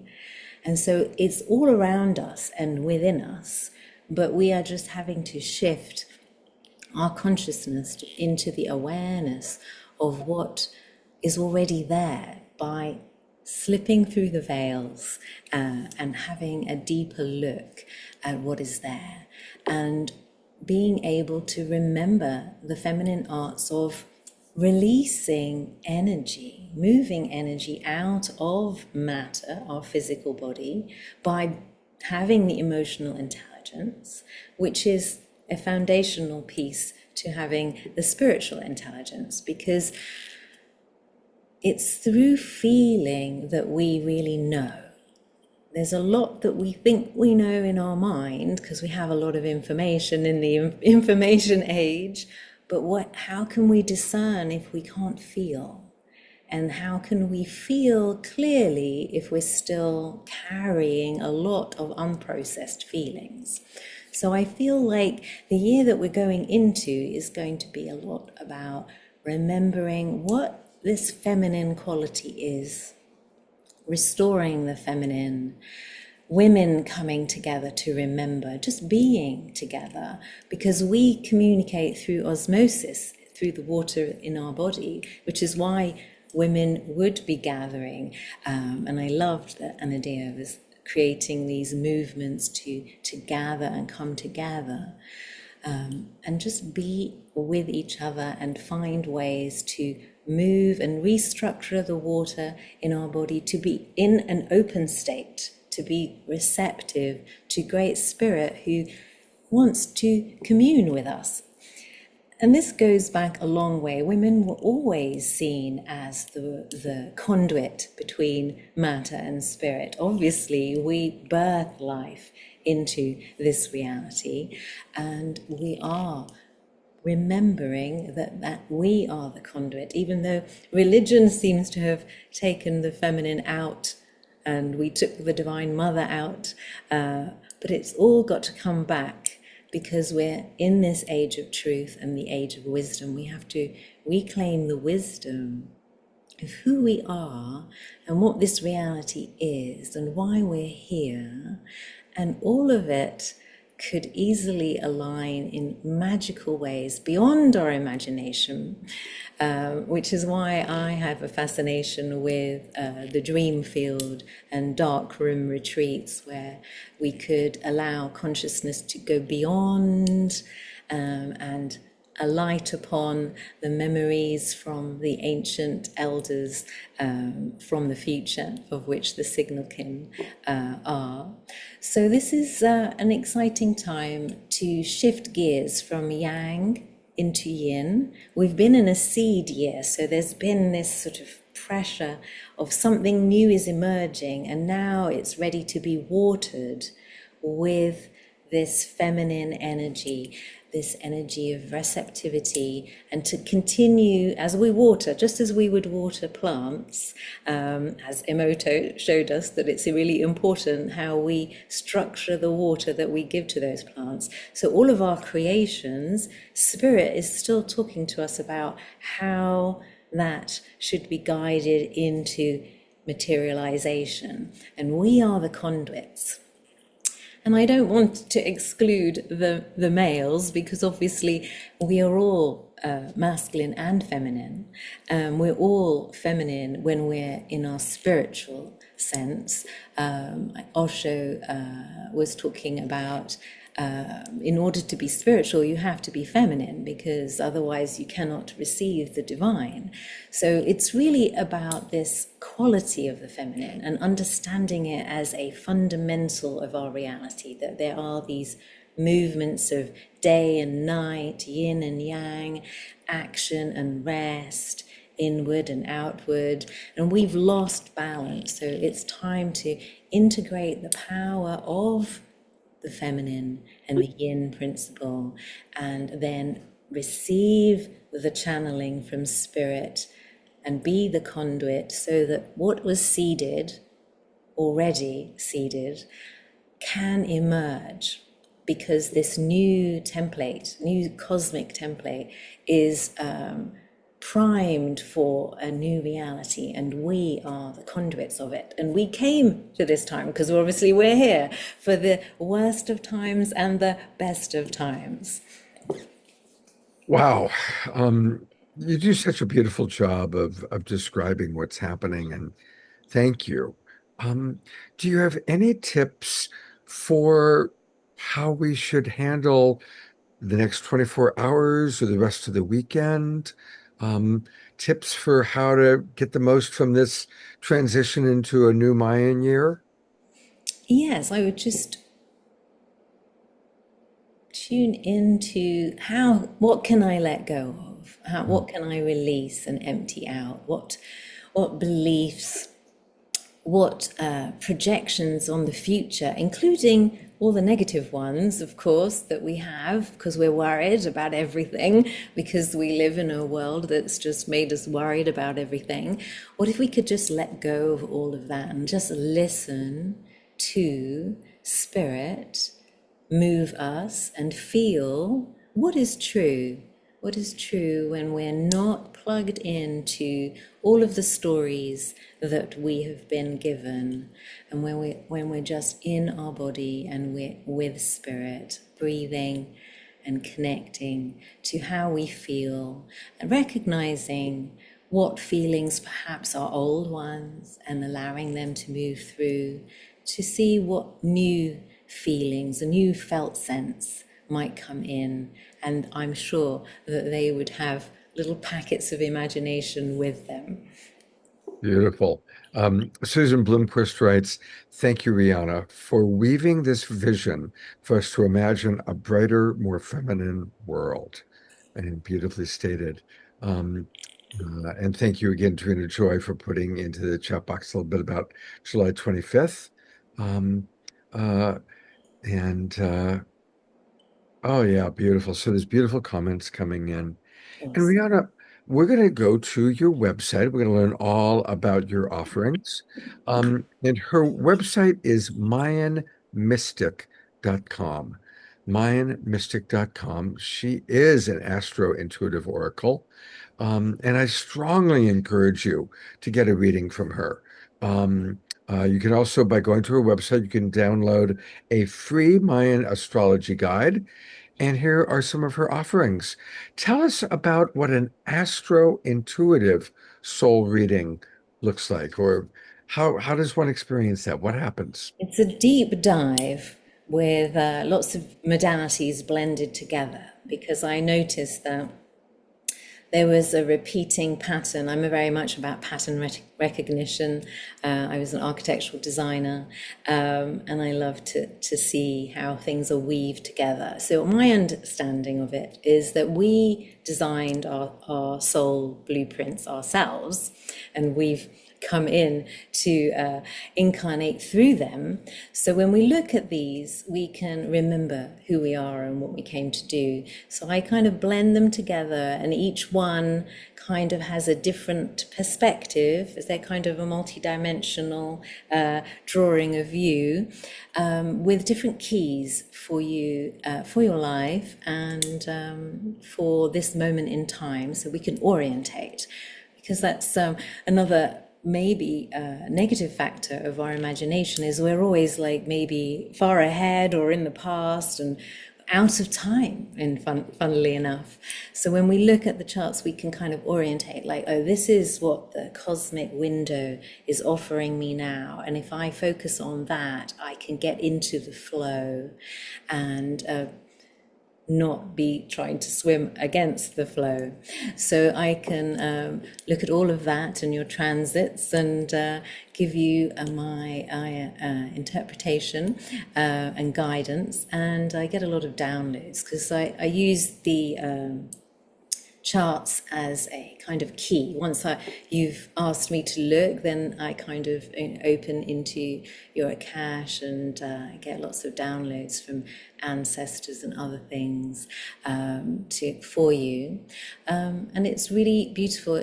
It formed the foundation of my self-mastery mentoring that I've been doing, although I've pulled back from that now because I'm writing and developing an app, and I'll be developing a way to teach Mayan astrology, to get some more Mayan astrologers out there, and also something that is going to be a bit like a cross between the dream spell and family constellation. It's dream spell constellations, and so that'll be coming soon, not this year obviously, next year and the year after, as we get momentum for bigger events. So I've been working one-to-one with people, but now I'm going to move into doing bigger groups to see what comes through when we constellate the waves and bring the information through, which has always been very profound.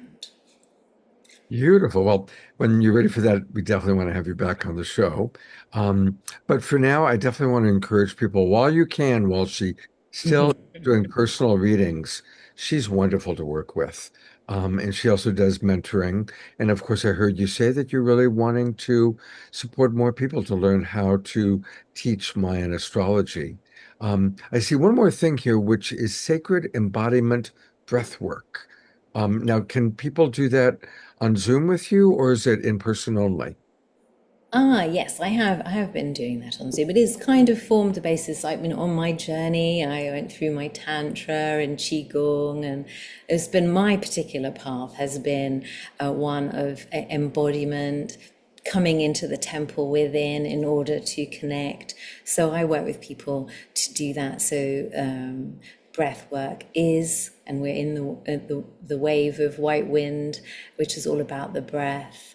And I was writing today about basically our human life is this breathing in and out. We're sort of in the human world and in the spiritual world, and it's a breath in, and we have to remember that we are spiritual beings having a human experience, and breath work is a wonderful modality for that. So that would be some of the work that I did when I had one-on-one retreats here.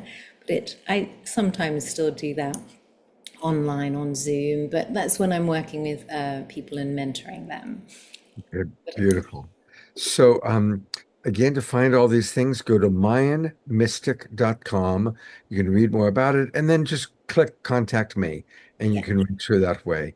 And for those of us in the Zoom room, I have put her email address in there, and you can directly email her. Please stick around. I imagine there's going to be some questions for you. And thank you so much.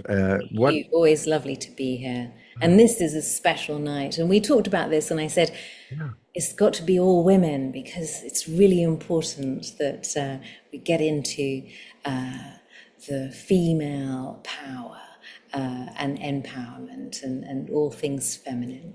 It's true. This show did start with you and I deciding to do something on the day out of time. She did say, got to be all women.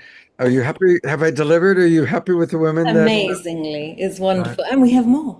And we have two more. So, all right. Thank you so much, Rihanna. Thank you. Well, to integrate all this goodness, we are going to take a break for a moment to the male-gendered beloved, our wonderful Omar Shark.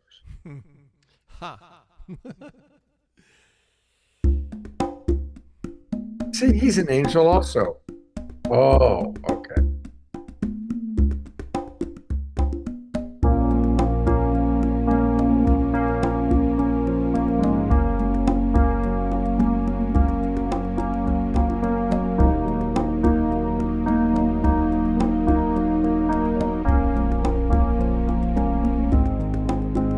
I believe in true love. It's opened up my heart, leading me, leading you to new beginnings. And I believe in the one love that takes you by the hand, and you hear in a whisper of something to show you. Each day a new creation, a golden path before us. Our angel wings, they open and soar us to new heights of understanding. Bum ba dum ba dum dum ba dum ba dum ba dum ba dum ba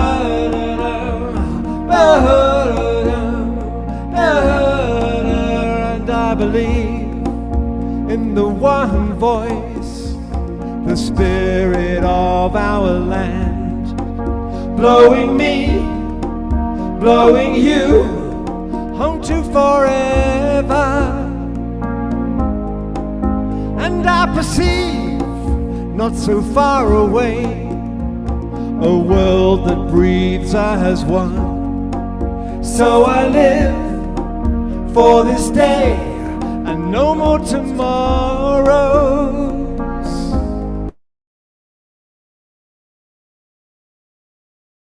A golden path before us, our angel wings they open and soar us to new heights of understanding. La, ba-da-dum, ba-dum, da-da-dum, ba-da-dum, ba-da-dum, da-da-dum, ba-da-dum, ba-da-dum. Whoa, whoa, each day a new creation, a golden path before us. Our angel wings, they open and soar us to new heights of understanding.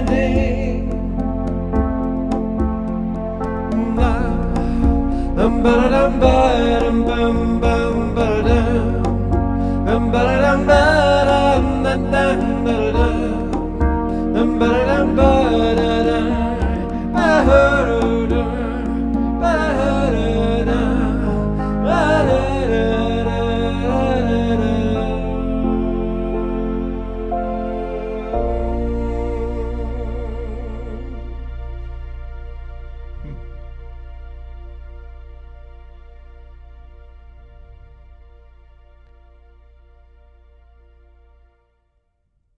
Beautiful, absolutely beautiful. And Shoshana, it's amazing how your pupster, I mean, is that a real dog or is it a toy dog? It's like she's just like really He stays gets with in you. this zone and just melts every time anything with consciousness is coming up.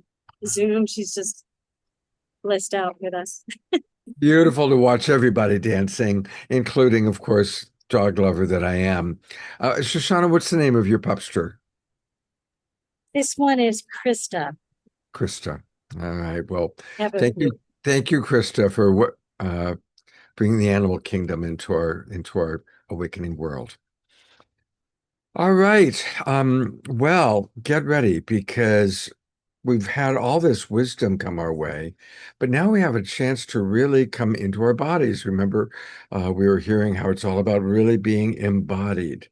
And to help us with that is someone who's been on the show several times. She's definitely a most beloved teacher, author, guide. And of course, I'm talking about Linda Starr-Wolf. Welcome back to the show, Linda. Can you hear me okay? I sure can. And let me tell a few people about you that may not know you. You know, we're going out to about 200 Facebook groups and pages today. So there's always a lot of people that are like, what is this show? And they get hooked in. So for those of you who don't know her, Linda Starr-Wolf, PhD, has been a shamanic visionary teacher and guide to thousands of people over the past 4 decades.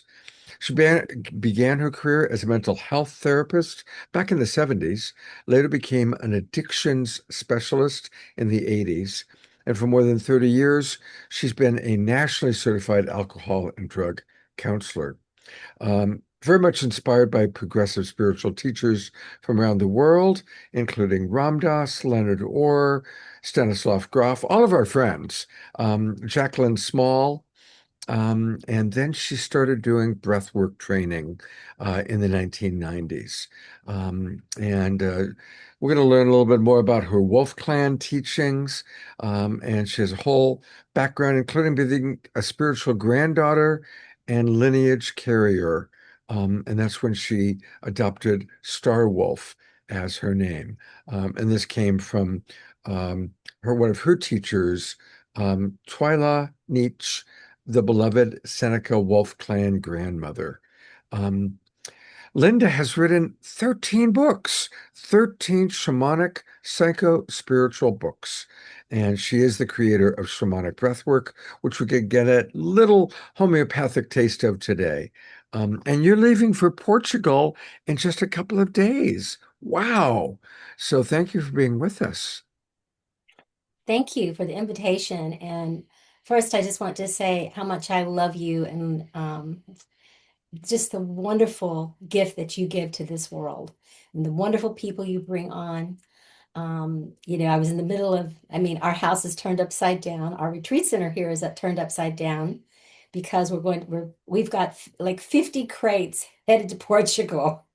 It's like, oh, I can't let go of the Venus statue. Oh, I can't let go of the 6-foot Isis statue. Or literally, when we get there, we've got to unload our whole retreat center into a new place that we're calling Fortuna, for the goddess of, as you'll know, of posterity and all the good things that we want, the good fortune, and that this earth deserves, and the people here, the creatures, and that sort of thing. So we've named our new place Fortuna Villa.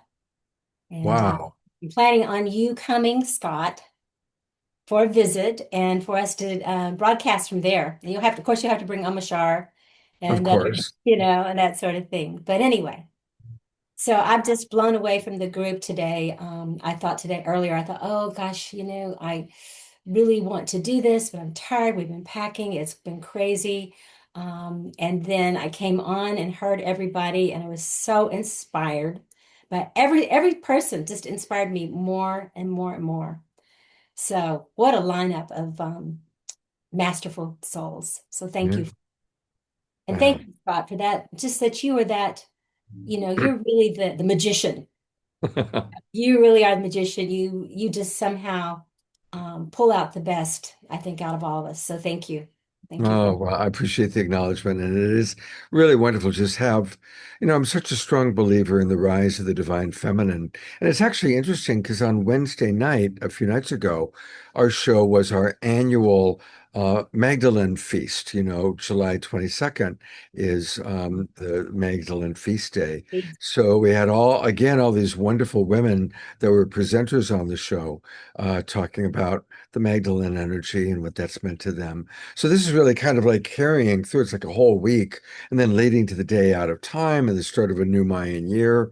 And astrologically, as Rihanna pointed out to us, it's an incredible time, and it's really wonderful that we as a community can all come together and kind of ride together cosmically through the Zoom canoe that we're all in. So it's a blessing.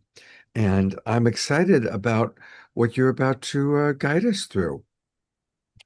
So before I do that, I like to always acknowledge the elders, and as I've been taught my whole life from a good Kentucky gal who worships her grandmothers before me, Mammy Jones and Grandma Finley. They've been gone the other side for a very long time. And my dear mother passed a year ago at 94. And she was, as grandmother Twyla would say, the Seneca Wolf Clan grandmother, my mother she would say, a kick butt, fry bacon kind of person. And that's what we need right now. We really need down to earth and to bring all this wisdom. And, we've got it. We've got the knowledge. We've got the wisdom. We really do. The archetypes, we have that. But, now it's the kicking butt, frying bacon, whether you're a vegetarian or not. It's like, it's an important time. And I remember I said to Grandmother Twyla one time, I said, every time I call you on the reservation, she lived in up in on the reservation there and at Cattaraugus, and she would say to me, I'd say, Graham, and this is back at corded phones, if you all can remember. Any of you remember corded phones? I'm 73, so I don't know how many of you had corded phones. But anyway, I'd call her and she'd answer, and I'd say, what are you doing, Graham? She'd say, kicking butt, frying bacon. And every time I'd call, she would say that, and I'd say, is that good for your health to eat that much bacon? She said, oh, silly. I'm not always, she said, I'm saying that I'm busy. I'm here doing what I'm supposed to be doing. I'm here and I'm loving it. So I feel that I walk in her footsteps. So I have a little picture here of her when she came out to see me when I was living in Fairfax, California, many years ago. You could tell it's many years ago. Anyway, there's Graham. And Oh, she's beautiful. she is truly beautiful. Her hair went down to her waist. What's And that that you're holding? that's a wolf rattle, actually, that came from a woman, a Native American woman from Canada, actually. And she's giving me a reading about the rattle because the rattle came from another Native woman who passed it to me after she'd done breath work with me, and she said, "Thank you for sharing your medicine. I don't have anything to pay you." And I said, It's no problem." She says, "I want to give you this rattle," and she gave me a wolf rattle. Nice. So, and this particular wolf, unfortunately, um, kept attacking the people there had their sheep, and they eventually had to because he'd gotten taste of it and that sort of thing, and they had to take him down. But then they gave the skin and hide to a native man who was in prison. And I don't know what he'd done, but it's enough to be in prison. And so this man took the skin, and he was native, and part of his rehabilitation was to make things from this wolf. And this was a rattle that was given to me. So anyway, Graham was telling me the energy of it, and um, just saying how important it was to continue to live in alignment in a good way, and to walk the good path, as I call it. So that's Grandma. And I also just really wanted to acknowledge the Mayan teachings that maybe some of you know. Eric Gonzalez was my Mayan teacher 35 years ago, and he grew up in Guatemala and was given to elders when he was a little boy because they didn't think he would survive. And the elders took him out into the woods and into the anyway, they took him out and basically kept him until they healed him. Of course, he still had a short leg and these various things, but they healed him and they told him that now he was to become the shaman. So that's what he's done his whole life, is to walk that path. So being with all of you this evening is brought tears to my eyes to think of Grandma Twyla, who's been gone several years now, and to think of, and she's right here, especially now with you all, but also with Eric, and he's still around, but he's an elder as well. And how important it is what you're doing here, Scott. You're an elder as well. And what you're doing here is the same as Grandmother Twyla, as Eric Gonzalez, and I could name like probably many people here. Somebody the other day said to me, Star Wolf, it'd be easier to ask you who you have not met. The first person I breathed with was, Stan Groff. And Jacqueline Small, I'd certified in her training program almost 40 years ago. So I've been doing breath work, and I birthed shamanic breath work specifically with elders who were guiding me. And I did that, and actually they wanted me to trademark it. And I thought, who would ever name their breath work? This is 35 years ago. Who would ever even think of naming it shamanic breath work? And I'm like, why would I want to do that? And they said, you must protect the teachings. So most of my books have been inspired from my shamanic breathwork journeys. I did the psychedelics. Some of you all were speaking there, and I know that in a good way, when you're using that in a good way, it's really, really good. And at the same time, I used up my psychedelic brownie points as a teenager and ended up in hospital with a psychotic break. And I did a lot beforehand, and then I got something that I went over the edge at I can't even remember who the rock group was. I think it was maybe the James Gang or something. But anyway, so I ended up in mental hospital for a while, and I was in school to be a social worker at the same time. Both were educational experiences. But when I came out from that, I knew from there on that I was going to work in a shamanic way and in a good way, and that I was going to work with activating the chemicals in my own brain, in my own body and soul. So I'm not against people using it because now you have guides who are hopefully more conscious and helpful instead of just a teenage girl at a rock concert, from Kentucky, taking LSD and like, whoa, goodbye, see ya. So with that, I think that's how many of us woke up. For me, it was going to Yes concerts, yeah. and definitely with some, extra psychedelic support. So, that's how many of us got started. Yes, and with the naivete, when they passed around the fishbowl with different colored pills, like one will make you, like the Right. white rabbit or whatever, and just, oh yeah, okay, this is like jelly beans, so And um, isn't it beautiful to see the work that Cassandra is doing? Or, that now it's been yes, decriminalized enough to where, the healthy psychedelics can be used, with professional support. I'm so glad to see that we finally have gone in that direction. right, and I think that was the adolescent years of the, when before LSD and thing was out, was outlawed and made criminal. and all those kinds of things. And I understand there were a lot of people that were getting hurt because of the way it was being used and that sort of thing. And it needed to be, protected. But I think we've come full circle now to realize that a lot of these medicines can really help people when it's done in a good way, when you've got the right guidance and Yeah, support. exactly. We could Exactly. talk about this all night. You should just show just on this about the altered state, and I have so much to share about that with people. And because I myself am in recovery from alcohol for 44 years. So, and all those other substances too. So, my three main, I guess you will say, idols were Janis Joplin, okay, Of course. Jim Morrison, and Marilyn Monroe when I was a Oh. teenager. And I thought it was a little bit of all three. And I noticed that all three of them died before they were 30. Mm, And I almost went that path too. yeah. So, but yet there was something they had that when you're talking about the feminine, I know that Marilyn had to do it in the way she had to do it for the time she was in, but she was, let's just put it this way, she was ballsy. She did it in her own way, Yeah. And of course she was too much for this world. Same with Janice, same with Jim. So hopefully the archetypes that they were playing out and that I tapped into, hopefully I can be more like Grandma Twyla and can be around to 94 and to do the kind of things that she did, and to really make a difference. And she helped write the proclamation that the government actually accepted around Native Americans having rights all those times years ago with her and Sun Bear and many others. And I know you know those people too. So I, there's I just want to share I want to share two things, and then I know we got to get to the I dreaming. know, I But know. Cassandra just wrote that she had posters of Janis Yes, Joplin and Jim what Morrison she on her did. ceiling as a teenager. Yeah, And two that's girl interesting life. two interesting things. First of all, Marilyn Monroe has some great quotes.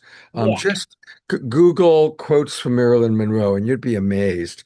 They're great. But my favorite one is, if you can't handle the worst of me, you sure as hell don't get the best of me.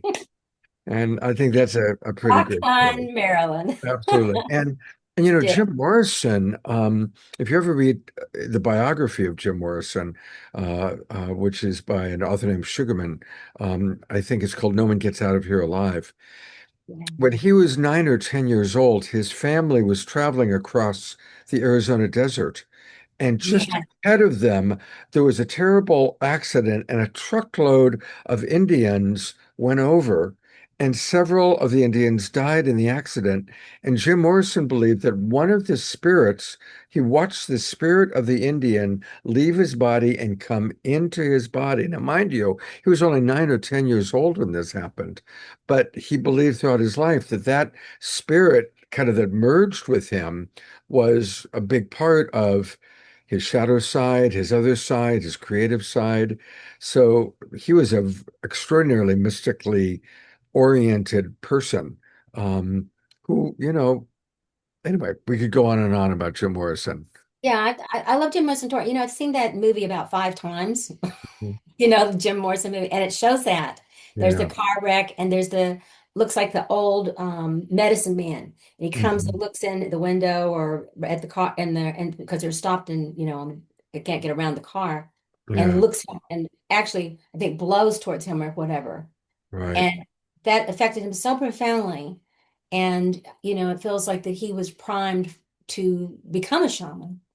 But I think that we know this. I mean, and I have many, many friends on the different reservations, that sort of thing. And I live here like 5 minutes from Cherokee, so I've had worked quite a bit with some of the younger native people because I'm an addictions counselor, that a lot of them have had, those substance problems, and they didn't want to go to a regular treatment program or whatever.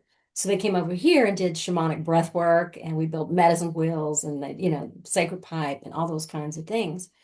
And happy to say quite a few of those people have remained thus far sober in their lives Good. and have gone back to their own medicine. their own, because I knew more about their medicine than they did, Wow. you know? Wow.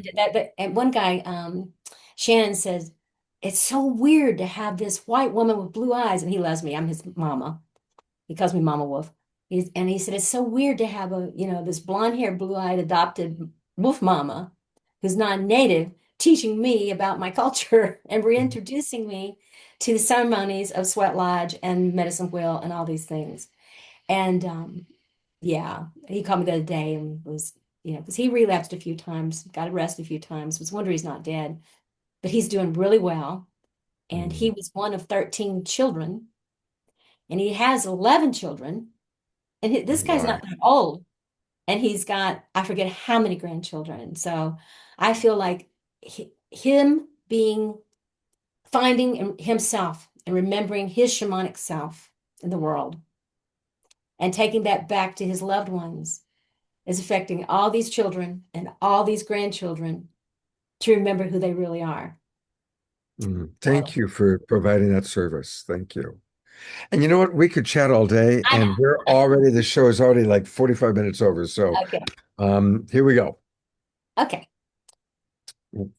Okay, so what I want to say about breath work is shamanic breath work, and like I said before, is something out that was birthed out of holotropic breath work and integrated breath work, and also my good friend Leonard Orr out of rebirthing, and that I brought that together to bring together shamanism, mental health, counseling, and breath, knowing that that was a way to get high and to go low or any place in between in the shamanic world to activate the inner shaman. I wrote a book called The Aquarian Shaman that addresses that we all have within us the opportunity and the ability to heal and transform our lives.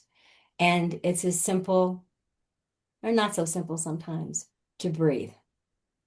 So that's what we're going to do right now. And if you're interested in the mechanics of it, you can always order my book, Shamanic Breath Work, which I wrote about 20 years ago or 25 years ago. That gives you step by step how to do it. And this is a very abbreviated version that I do in conferences and things, but it's very profound. And in just 15 or 20 minutes, you can have a very profound, especially this group, you're going to have a profound experience. I have no doubt about it. The big thing, as I said, is to just open your heart humbly, to let your expectations go, accept that you trust that your higher power or the great mystery is going to guide you to exactly where you need to go and help you to experience exactly what you need. So in just a moment, I'm going to pick up my drum and I'm going to do a heartbeat of the drum and just say a few words about taking you in and creating protection. I smudged at the beginning of our evening together and sent that out to all of you. So we're already, as you already know, in a sacred container. And so we've created that safety. And we say in our work in the shamanic world, safety first, transformation second. Safety first, create the container, transformation second. Just don't go off nilly-willy and just go into altered states. Safety first, transformation second. And third is integration.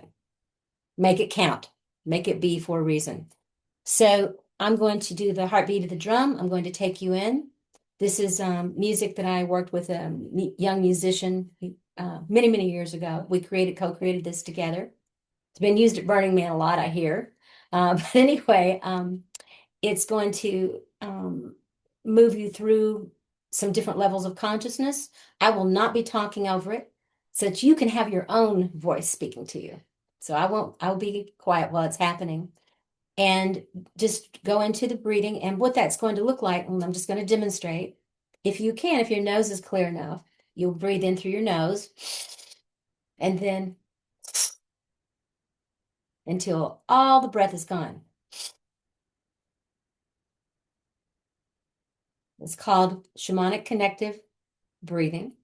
And when you're doing that, just do it with the vibration and frequency of the music. And while you're doing that, just letting go. If you say, oh, I wonder if my dog needs to go out to the bathroom, say he can wait. I'll clean it up later, whatever. There'll be all kinds of thoughts that come in to say hello, breathe, and keep going. And breathe until you're surprised. And then you're on a journey.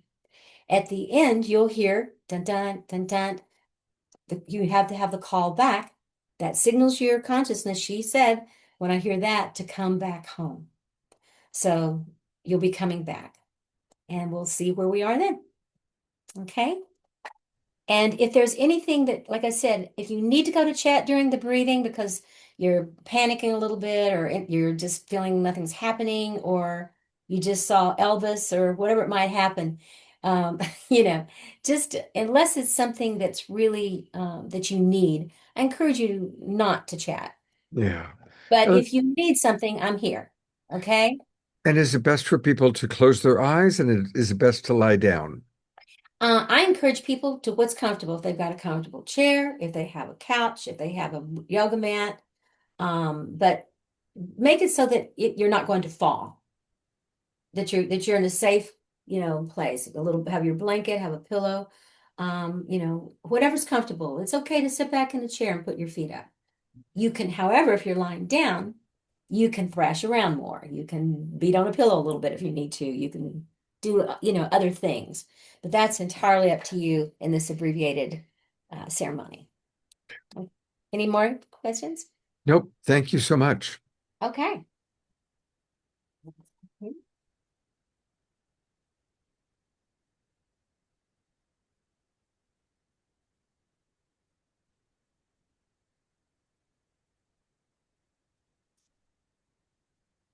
Close your eyes. Star Wolf, is your original sound on? My original sound. Nicholas, is the original music on? A sound on? On the one, otherwise we won't hear your drum. Let me ask Nicholas that.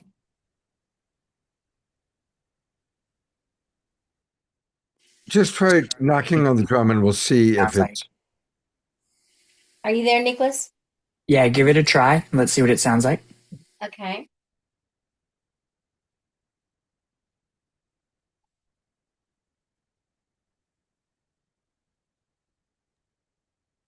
Yeah, we're not hearing it. So Nothing. Yeah. she's Do you gonna have the beater with you, Star? Mm, You need to turn the original sound on because Zoom will just cut it out otherwise. can you do that? While she's figuring that out, and which will just take a moment, this is a good time for me to remind people of her website. And her website is Shamanic Breathwork, The Nature of Change. And if you go to this link, you can put in your email address and get all the information and get a wonderful, wonderful gift from her. So I'm going to put that link into the chat box, and I encourage everybody to take advantage of it.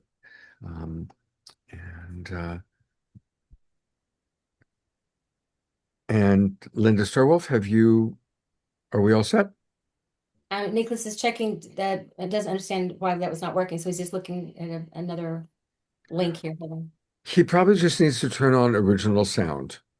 Yeah, where do I find that? You go into audio settings. You need to go into Zoom settings and then scroll down to audio. Mm-hmm. Are you there? Mm-hmm. And then you'll see microphone modes. Got it. And below microphone modes, there's three things. You'll see original sound for musicians. Yep, it's on. There we go. Good. Thank you. Thank you, guys. Well, as I said in the military, we just need a few good men. Thank you. Thank you to our fellows here for being the good guys and getting this going. Okay. So one more time, can you hear this? Perfect. We're good? Okay. So be comfortable, sit back.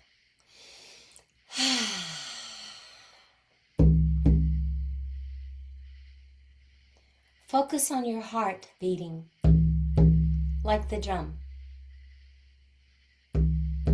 It's said that the drum was originally created to mimic, if you would, the heartbeat of the earth, the heartbeat of every living thing, trees, insects, humans, all creatures great and small. that the universe itself has a heartbeat. Everything, from the stone to the tiny ant, has a heartbeat. Everything is alive. And bring that consciousness to this time, this special timelessness of day out of time. I remember Gerrit Gonzalez saying to me, this is the most magical, fortuitous time, and it's also a dangerous time. Birth and rebirth, as always, has a danger to it, especially to the ego. And so we call on the guiding light at the end of the tunnel. We encircle ourselves with golden protection, with power animals, spirit guides, helpers of all kinds. And we call upon the great mystery to take us wherever it is that we need to go. And with that, we begin to breathe. Breathing in, breathing out, breathing in, breathing out.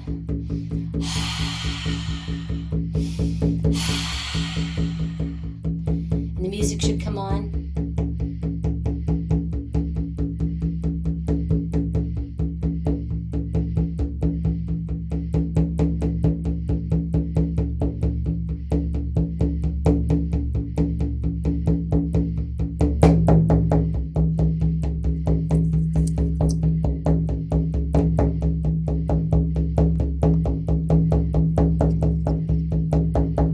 Nicholas, we're not hearing the music.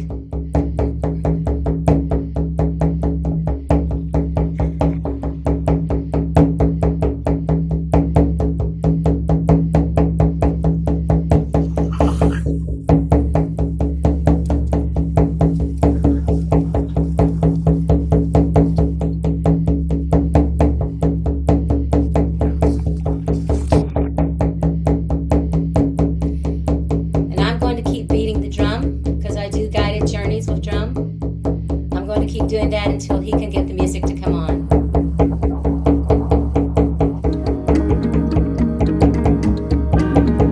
So Mercury retrograde energy still.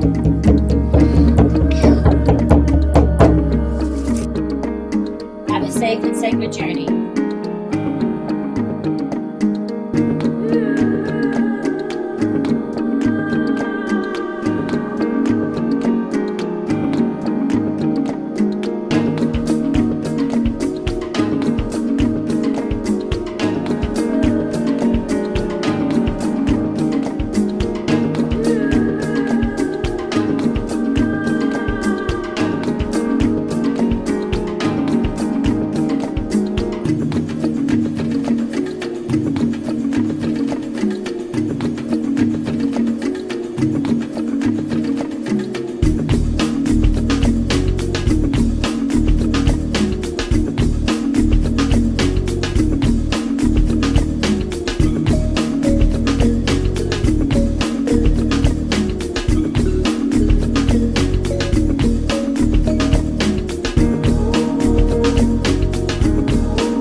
Wherever you are, take a deep breath. Exhale fully.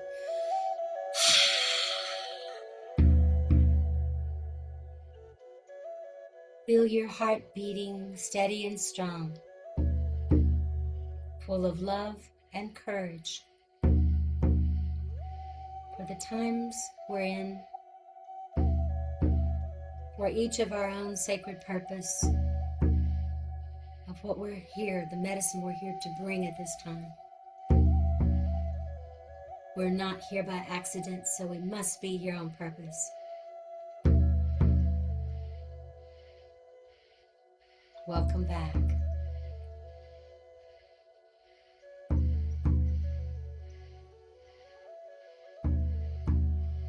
As you come back, I'd like to just ask you to take a minute to listen to a song that most of you will probably recognize. But always try to play something that's going to help ground you when you come back. And something that's meaningful, or at least it is to me. Sometimes we just need a little help to find our hearts of gold. We were all born innocent. May we do the precious work of family of origin and shadow if we truly want to embrace the light. Remember, in the shamanic world, the light, the dark, both lead to consciousness and to a higher consciousness.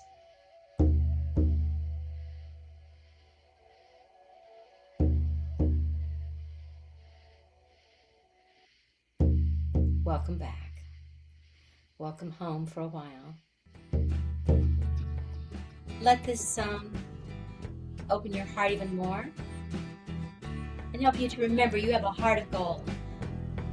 Share it with the world.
Welcome back.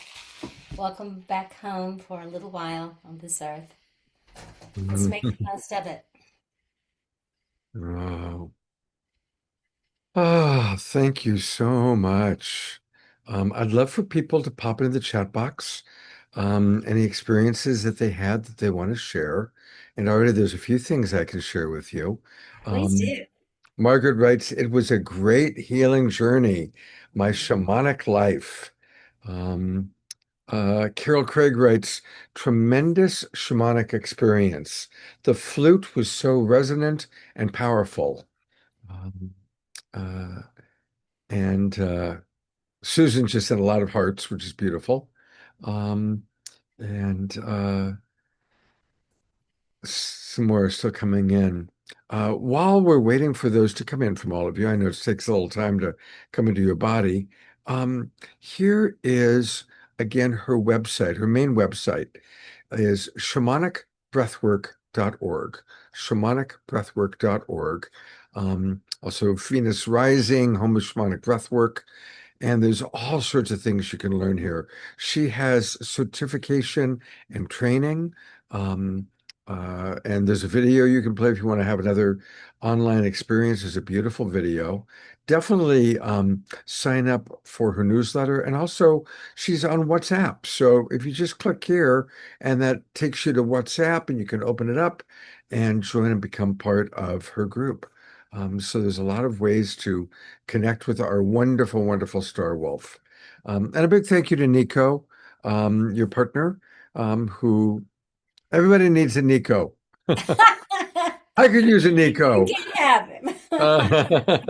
No. I wouldn't be able to do all this without him. This is not my forte. I'm just a hippie shaman, do the best I can. You're a wonderful, magnificent, beautiful hippie shaman. And next time you're on the show, we'll talk rock and roll. You know, I had John Kay, who was the creator of Steppenwolf, on the show a couple of years ago. And so maybe we'll do an old rock and roll show, get John Kay, John Anderson, a few others to come on and reminisce. We'll have a little shamanic rock and roll. Have a shamanic rock and roll. Thank you so much. Thank you very much. And thank you, Scott. You're just, I'm a huge fan of yours and have been for a long time. And um, I know that, we share some similar things with losses that we've had in the world. Yeah. And also feeling that fully, but also instead of closing our hearts, letting it, breaking them open even bigger. And while I'm not, wishing those kinds of events on anyone, it is a very shamanic path to have your heart broken repeatedly, because each time it can either become like the Grinch and get smaller, or it can break open like the Grinch did Yeah. and get bigger. And, this is especially at this time, I think the only thing that's really going to move us through these times is to let our hearts completely break for the great sadness about so many things, Yeah. to You let it know, break, and then to breathe and to remember there's a bigger story coming and that we're part of it. And it's by not letting our hearts shrink, but making it bigger, just like the pearl is created inside of the clamshell. absolutely. I love his Rumi taught us, when your heart breaks, may it break open Right. so that we can experience life even more vividly and more fully. I've brought all of our presenters up. We're going to bring up Mayor Cromwell also, but I just want to bring all of our presenters up. And because we've gone so long and over, I don't think we're going to have time for a lot of Q&A. I know that Cassandra needs to go and probably others do too, because it's getting really, really late. So I just wanted to bring all of our wonderful, beloved presenters up before we go to Mayor. Now, if any of you can stay, great, and we can do a little short Q&A. But if any of you need to go eat dinner or go to bed based on where you might be in the world, of course, we're still going to have our prayer time with Giara. We're going to hear, we've got some global peace web announcements. We're also going to hear from Mayor Cromwell. But I just wanted to bring everybody up at least one more time, and thank all of you for just your beautiful gifts, and how wonderful to be with four wise women and one beautiful brother. So I want to thank all of you very, very much. Two beautiful brothers. Come on, man. And yes. Two beautiful Um, brothers. Yeah. Absolutely. Thank you. So Blessings. If you're here after Mayor and prayer time, great. We'll do some Q&A. And if not, thank you all for being with us so Thanks much. to everyone. I've got to go. Thank you. Thank you, Cassandra. Love you. Uh, I'll be on for a few more minutes, but then I have to go too. We're packing. We've got movers coming. I know Nico wrote that he also needs a Nico. So, It's true. It's so true. I appreciate that. All right. Well, I do want to bring up Mayor Cromwell, and this is very spontaneous. Just yesterday, I was going through my email, and I noticed that she's got something really, really special happening tomorrow. And I thought, oh my God, this is right up the alley of Global Peace Tribers. So welcome back to the show, Mayor, and thank you for being patient with us. And please tell us about this beautiful event you're putting together that's happening tomorrow. Well, thank you, Scott, for having me. And I'm just really honored to be here. It's such an amazing group of women. I'm so honored to be part of this. So, tomorrow is actually a lead up event to the Thousand Goddesses Gathering Global Grid, which is an annual divine feminine unified field of ceremonies around the world.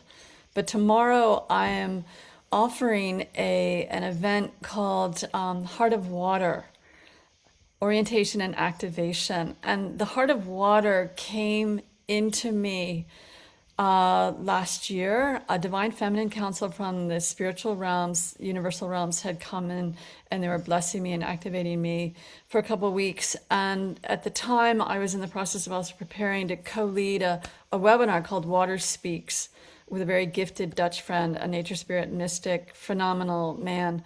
And when he and I met in planning for this webinar, which is a lead up to the Thousand Goddess Gathering event last year, we both were getting the messages from the spirit planes that we were going to start downloading more information and more transmissions.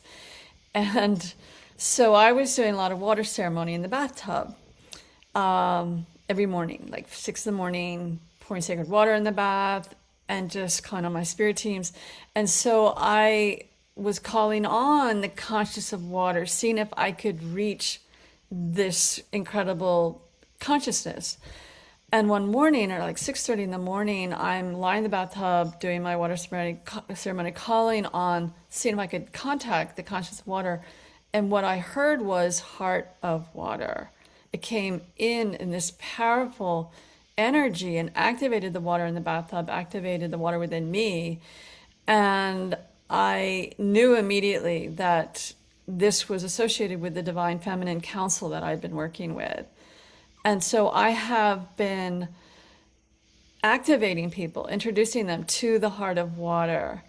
And tomorrow is going to be a live event where I'm going to provide some orientation, a little bit of background to water, the mystical, magical aspects of water, and then activate people to the Heart of Water. Because Mother Gaia, who I work really closely with, is asking that I take this far and wide because it's a very high spiritual frequency. And it is about healing our water. And when I told a couple of gifted friends of mine who are really cosmic shamans about the Heart of Water and they tuned in, one of them said, this used to be a characteristic aspect of water throughout the universe, but then it got excised, it got cut out by some nefarious energies. So somehow it's come into me to then bring it back. I'm not the only person. I've tuned in and I've gotten there. A couple of people walking the planet who are bringing this in. And this is really, really humbling that this is part of what I'm doing. But it's all lead up to the global grid of ceremonies then on September 20th, which I hope everyone listening here will join.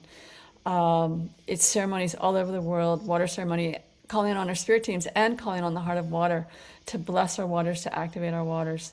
And so that's what I'm doing tomorrow. And I'm just so honored, Scott, that you saw my newsletter and reached out to me earlier today. Yeah, absolutely. And I'm glad that you were available to join us today. Um, can you pop the link into the chat box of how people can go and register? What's the easiest way for people to? Yes. Hold on for a second. Pop that link in and I'll show it. And Star Wolf has, I'm a dog lover. So who's this beautiful being on your lap? Can you hear me? Yes. This is Mystic Wolf. He's ready to Mystic go to Wolf. Portugal. He loves the water. All right. Well, Mystic Wolf, we have to balance, we have to be integrated. So if we're going to honor our canine friends, we're going to honor our feline friends. And there's Rihanna with her soulmate kitten. And which one is this, Rihanna? It's Yoshi. Yes, it's Yoshi. He's a magician. He's a wizard.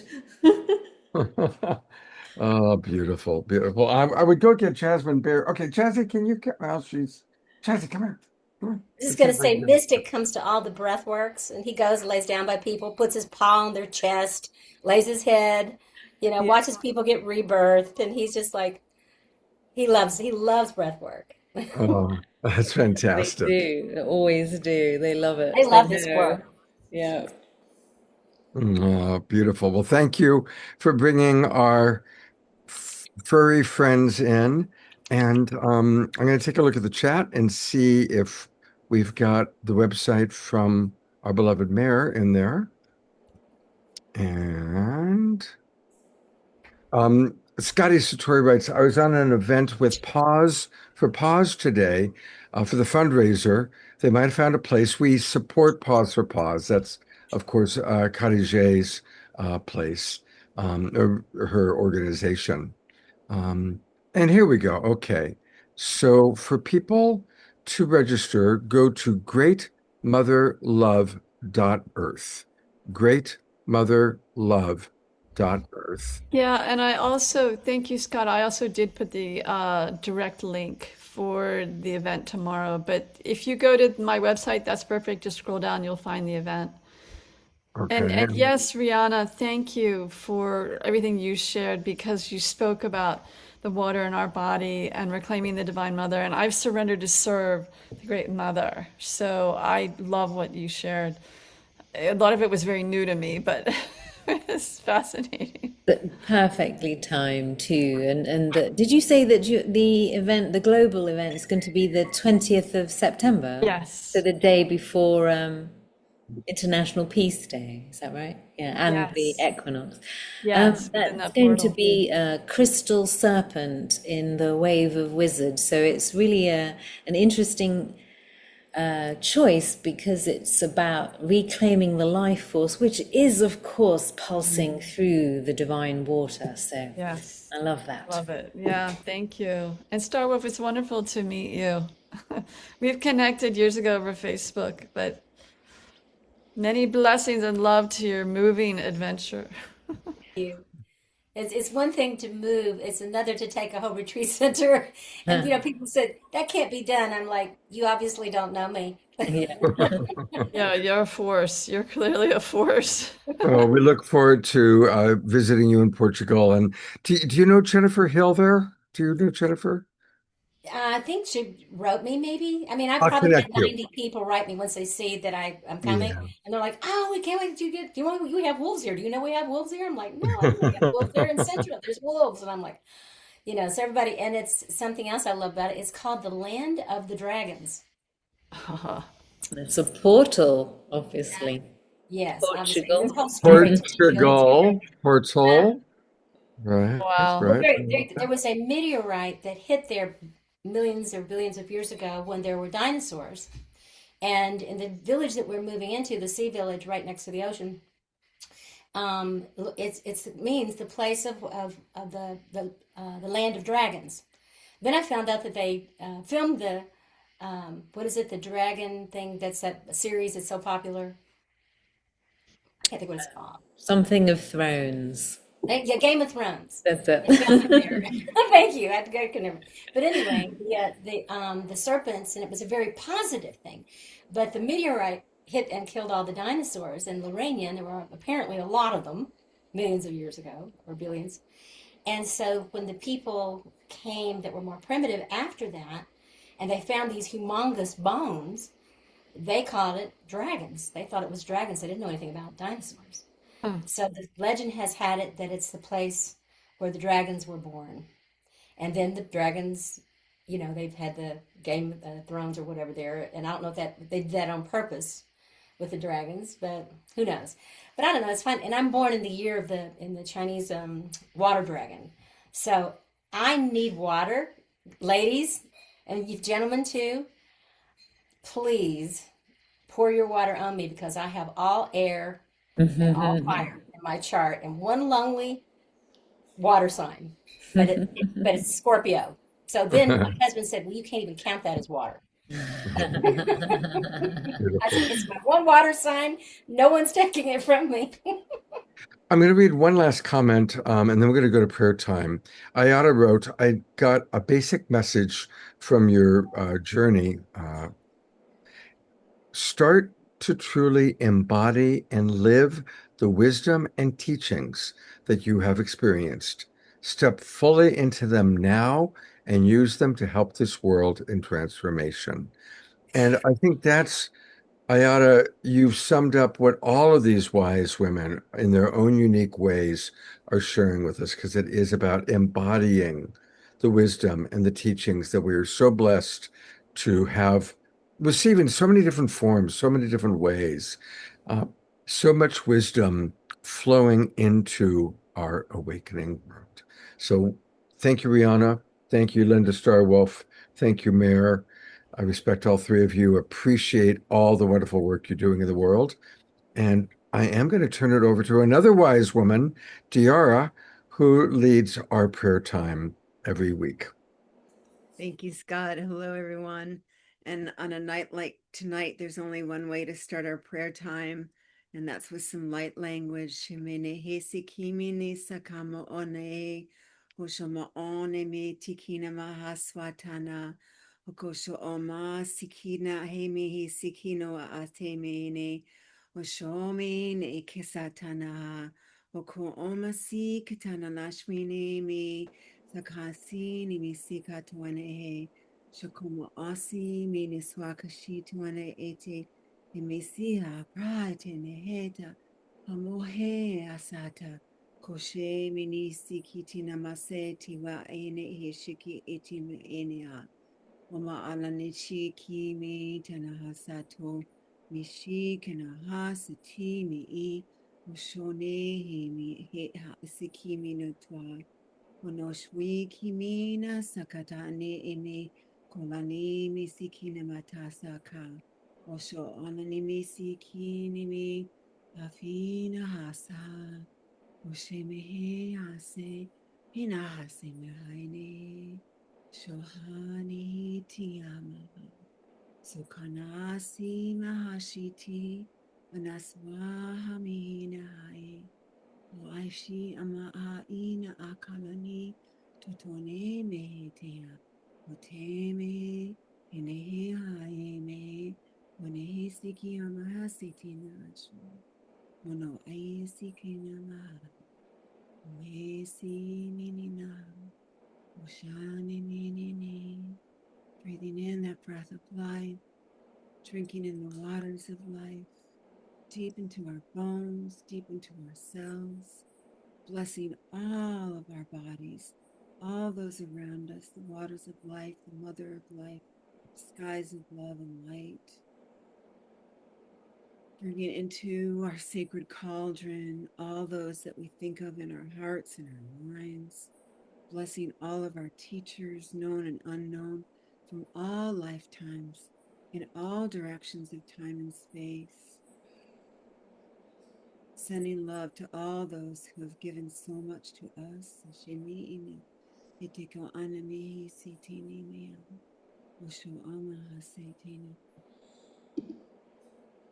Blessing all those here, all those to come. And just being so grateful for this beautiful night of magic and mystery, and music and love. And just allowing all the energy that's come into our bodies to continue to expand. Just feeling it move through you, healing, healing, healing, holding, holding, holding.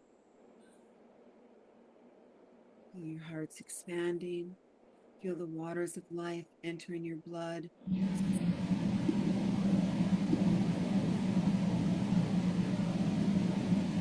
Give great thanks And may this energy continue. And I am sending energy into the requests inside the chat. And as we get ready to not only wrap up our beautiful cauldron, but to continue to let it expand while we rest, while we watch this again, no matter when we do in time and space. Just knowing that all the magic will continue. And we could stay in this beautiful sacred space forever and ever and ever. And yet our human bodies may require more fortitude and sustenance. And so I'll reluctantly hand the reins back to you, Scott, for Omashar, and just many blessings to all the beloveds here tonight, known and unknown, seen and unseen. Thank you, Tiara. And we're going to go to gallery view and have a couple of minutes of silence for us to put into the great cosmic prayer list whatever prayers are in your heart for yourself or for our planet or for our awakening world or for others that you know that might be struggling at this time. And we do pray for maximum grace for all of our global peace tribers and, of course, maximum grace for our awakening world.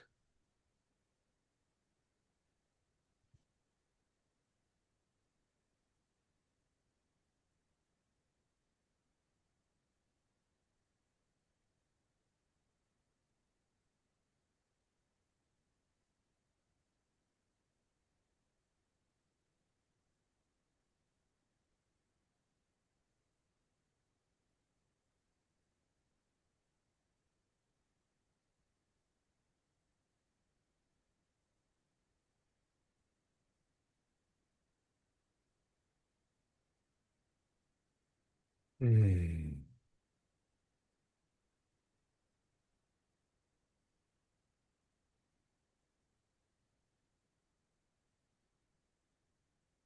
coming back, we're going to go to Omashar in a moment for a closing song. But I want to let people know what's coming up. Speaking of Diara, it's the beautiful show she puts together every year as we celebrate and prepare for Interfaith Awareness Week. And that'll be what's happening next Wednesday night. And she's brought back some of her wonderful, wonderful people that are very involved in Interfaith Awareness Week. So, and of course, Omashar will be with us. So that's what's happening on Wednesday night. And then a week from tonight, it will be our monthly soul search night with Tangela and healers and psychics and all sorts of wonderful friends. We just don't have a poster for that yet. So thank you. And thank you, everybody who's been with us. It's been a long and wonderful show. So many wonderful pieces of wisdom. And we're going to close it out with our beautiful beloved brother, Omashar.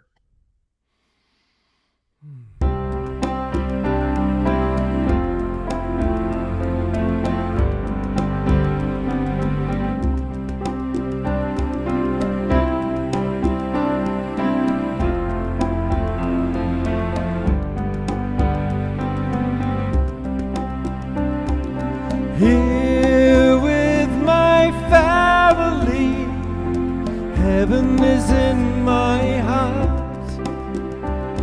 I sing of the love I am, and know we're never apart. One heart, one love, one life we live. One heart, one love, in this life we live.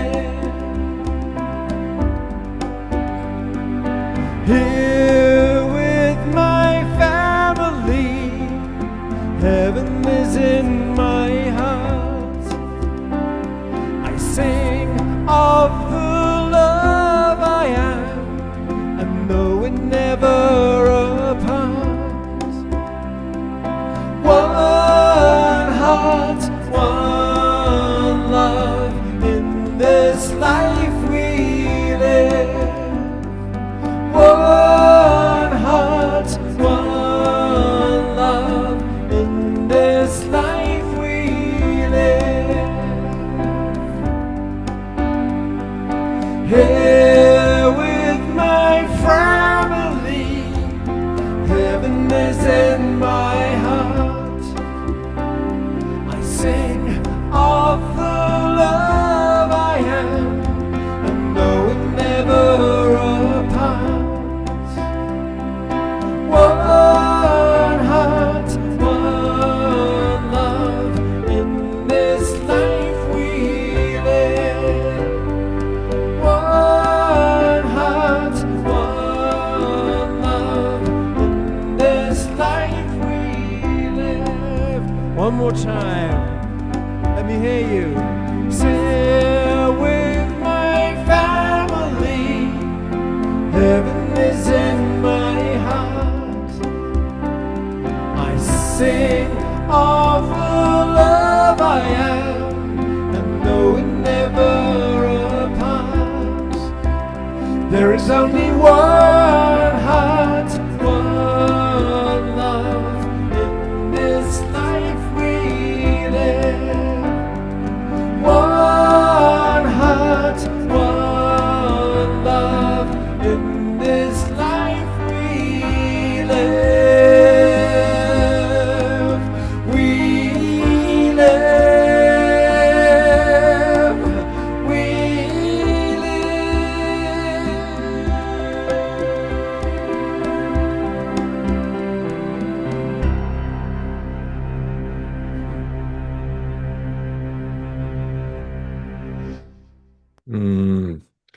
Thank you, beloved Omashar. Thank you, beloved Global Peace Tribers. Thank you, Rihanna and Mare and Cassandra and everybody. I'm tired. But you can even speak, Scott, after Dar Wolf's journey is like a really Yeah. we get it, and we love everybody here. Yeah, we do. Absolutely. Take care, everybody. Have a beautiful Sunday tomorrow. Remember, we can make it sacred by seeing the divine in all. And I hope to see all of you on Wednesday night as we celebrate Interfaith Awareness Week. Good night, everybody. Take care.